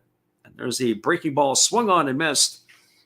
And Nakagawa is gone on strikes for the 3rd out of the inning. That is going to do it here for the Buffaloes. No runs, no hits, no errors, nobody left the board. The Hawks are coming to bat for their final time here, potentially. They've got to get some runs back. It is a 2-0 ball game. We're moving to the 9th inning. Hang tight, everybody. It is going to be a pitching change as well once we return.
Welcome back, everybody. We are just getting confirmation of the pitching change, but I've been speculating it'll probably be Jacob Waguespack coming into the ball game, the Buffaloes, and we're just waiting here to see exactly if that is going to be the case or not, as it'll be slated to come to bat Kawase, Yanagita, and Despania.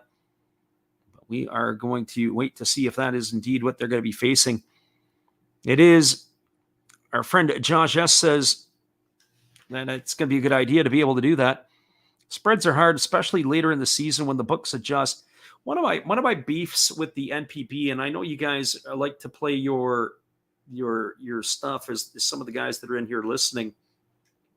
My biggest beef with the NPB is you don't get the lineups until within an hour before the ball game, and that makes it very, very difficult, especially if you know who the lineup is. And so when I say this to you guys out there, the statistic or the piece that Major League Baseball has been focusing on statistically is wins above replacement. All of a sudden, you take Mike Trout out of your lineup and you put in, I don't know, Brandon Marsh or Joe Adell, maybe gets to replace Trout in the lineup.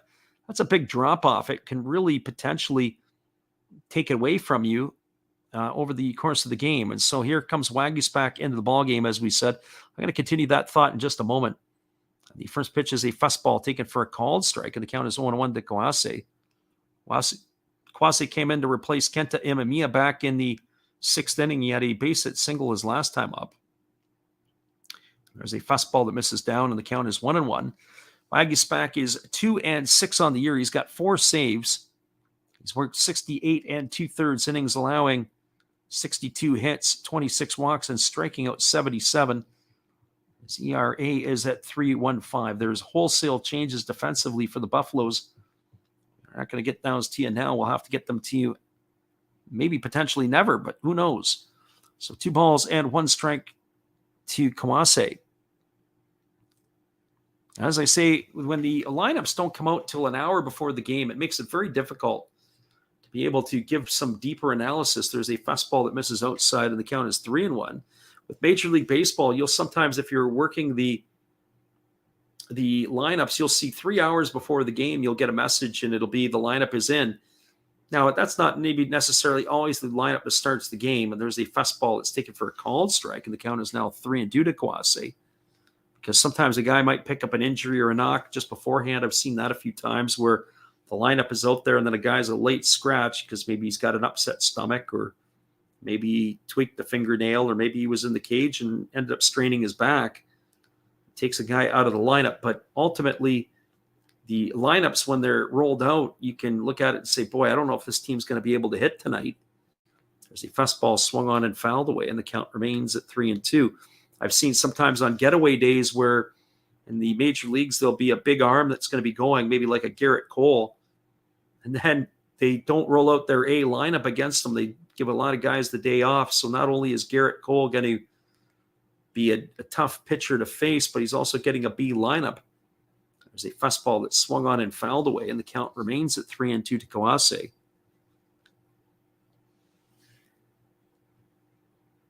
Demon Slayer says it seems like every Mets game and Dodgers game is minus 300 plus to win 100. Books adjust downwards the end of the season for sure. Yeah, that's definitely a challenge and a problem. And here comes the 3-2. It's a fastball that's swung on and fouled away, and the count remains at 3-2. Yuki Yanagita and Alfredo Despania slated to follow here. So Waguespack, the former Toronto Blue Jay.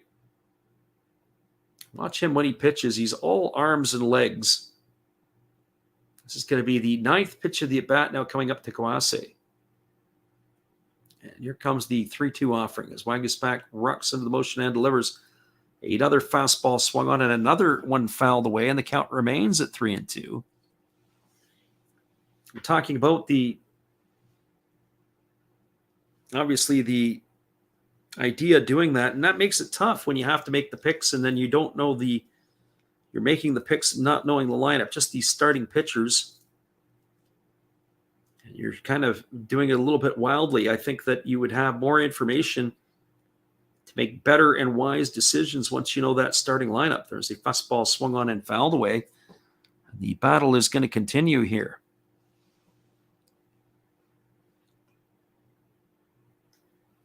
Demon Slayer says, I saw a Mets game where DeGrom was pitching minus 460 to win 100, and the Mets lost as well. there you go. So did the people who are betting on DeGrom. So 3 balls and 2 strikes. Here comes pitch number 11 of the at-bat as Kawase swings and misses at ball 4. That pitch was up in the zone, but he is down on strikes for the first out of the inning. That is going to bring up the right fielder, Yuki Yanagita. Well, for Yanagita tonight, he is 0 for 3. He has struck out twice and flown to center field. So 0 for 3 in this one.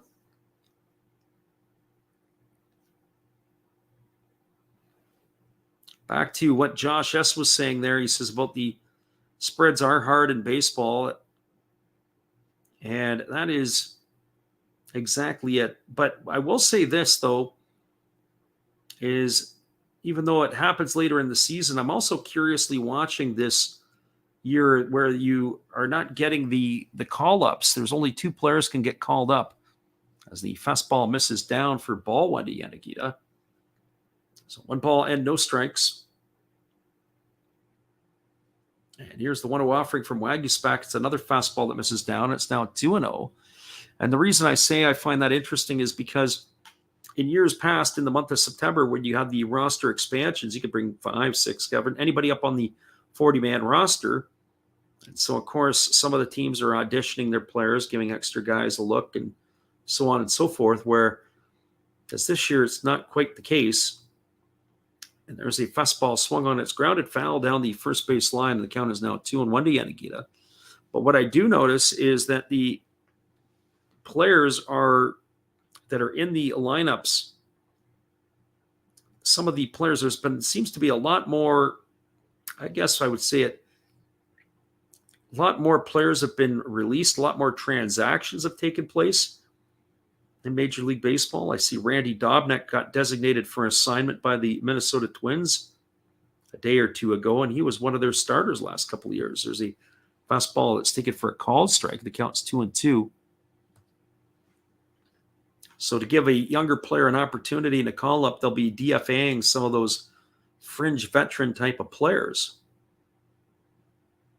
So I'm kind of curious to see how this plays out this year, because it is that piece that we have been seeing. There's a fastball swung on. This ball's popped up over to second base, moving over underneath it, and making the catch is Oshiro, and that is going to retire Yanagita, as he has failed to reach base in all 4 trips to the plate tonight. So he is gone for out number 2, and it's going to leave it all up to Alfredo Despaigne.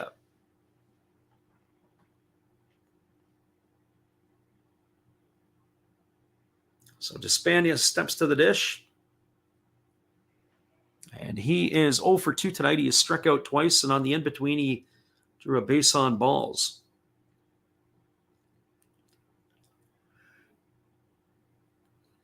So the big fella gets not at the designated hitter position tonight. He's dropped his average to 262. That 0 for 2 performance so far. And there's a breaking ball that is like a teardrop that drops in for a called strike, and the count is 0-1. So no balls and 1 strike to Despaigne.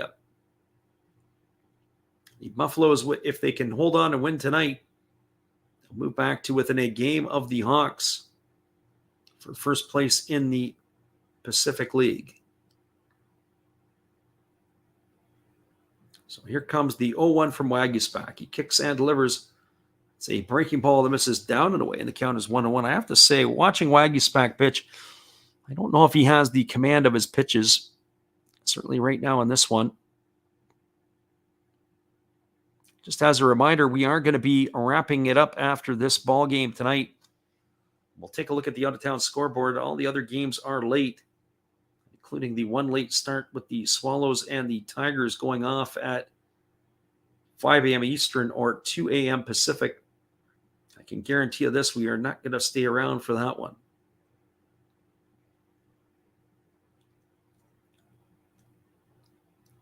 So 2 balls and 1 strike.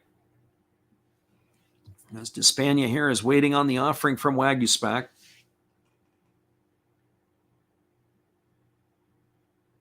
As he taps the other side of the plate.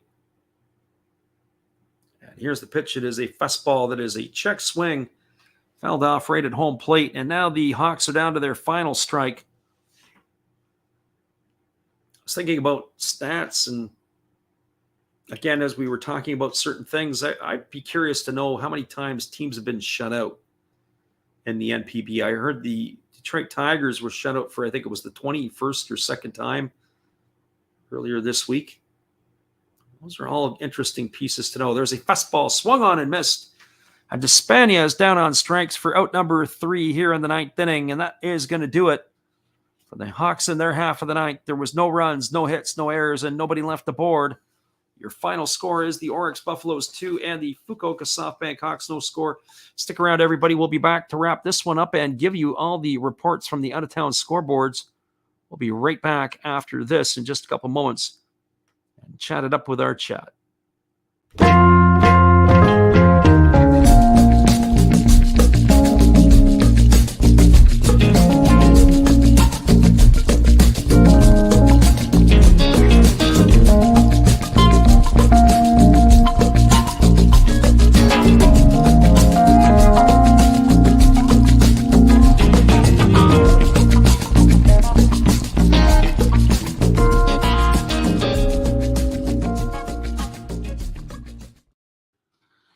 Well, we appreciate the Demon Slayer for popping in here tonight, and it is going to be a wrap on this one, but we're going to give you all the information on the out-of-town scoreboard, and we'll start first off over in the Central League. It is a 2-1 scoreline. The Yokohama Bay Stars have a 2-1 lead over the Yomiuri Giants.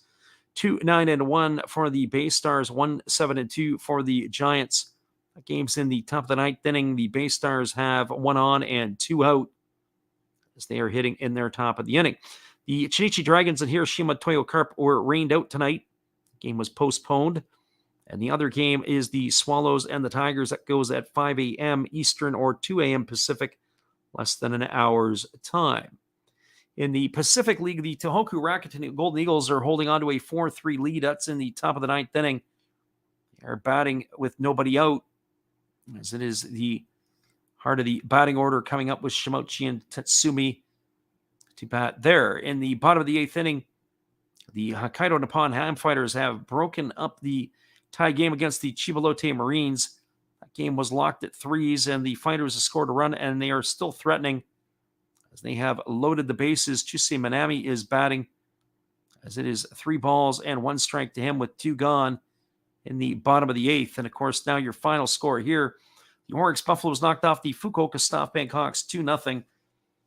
2-6-0 for the Buffaloes, 0-4-0 for the Hawks. The runs in this game were short and simple. It was Masahiro Nishino who led off the 3rd inning with a single. He was sack bunted over to second, and then he advanced to 3rd on a wild pitch.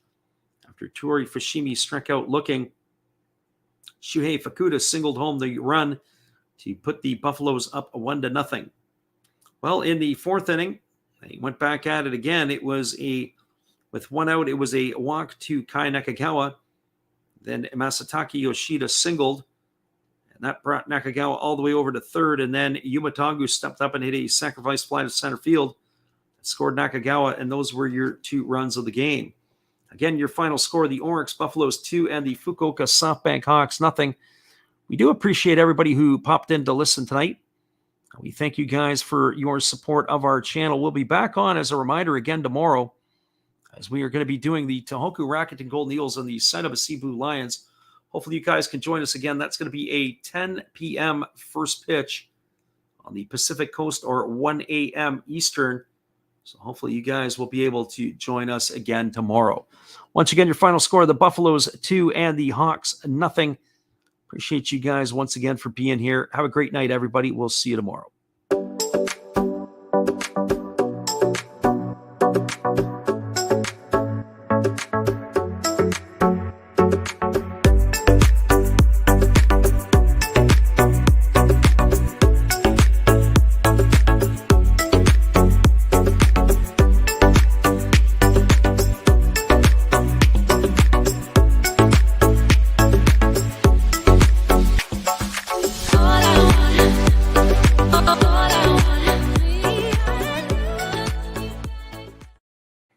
Have a great night, everybody. We'll see you again tomorrow night.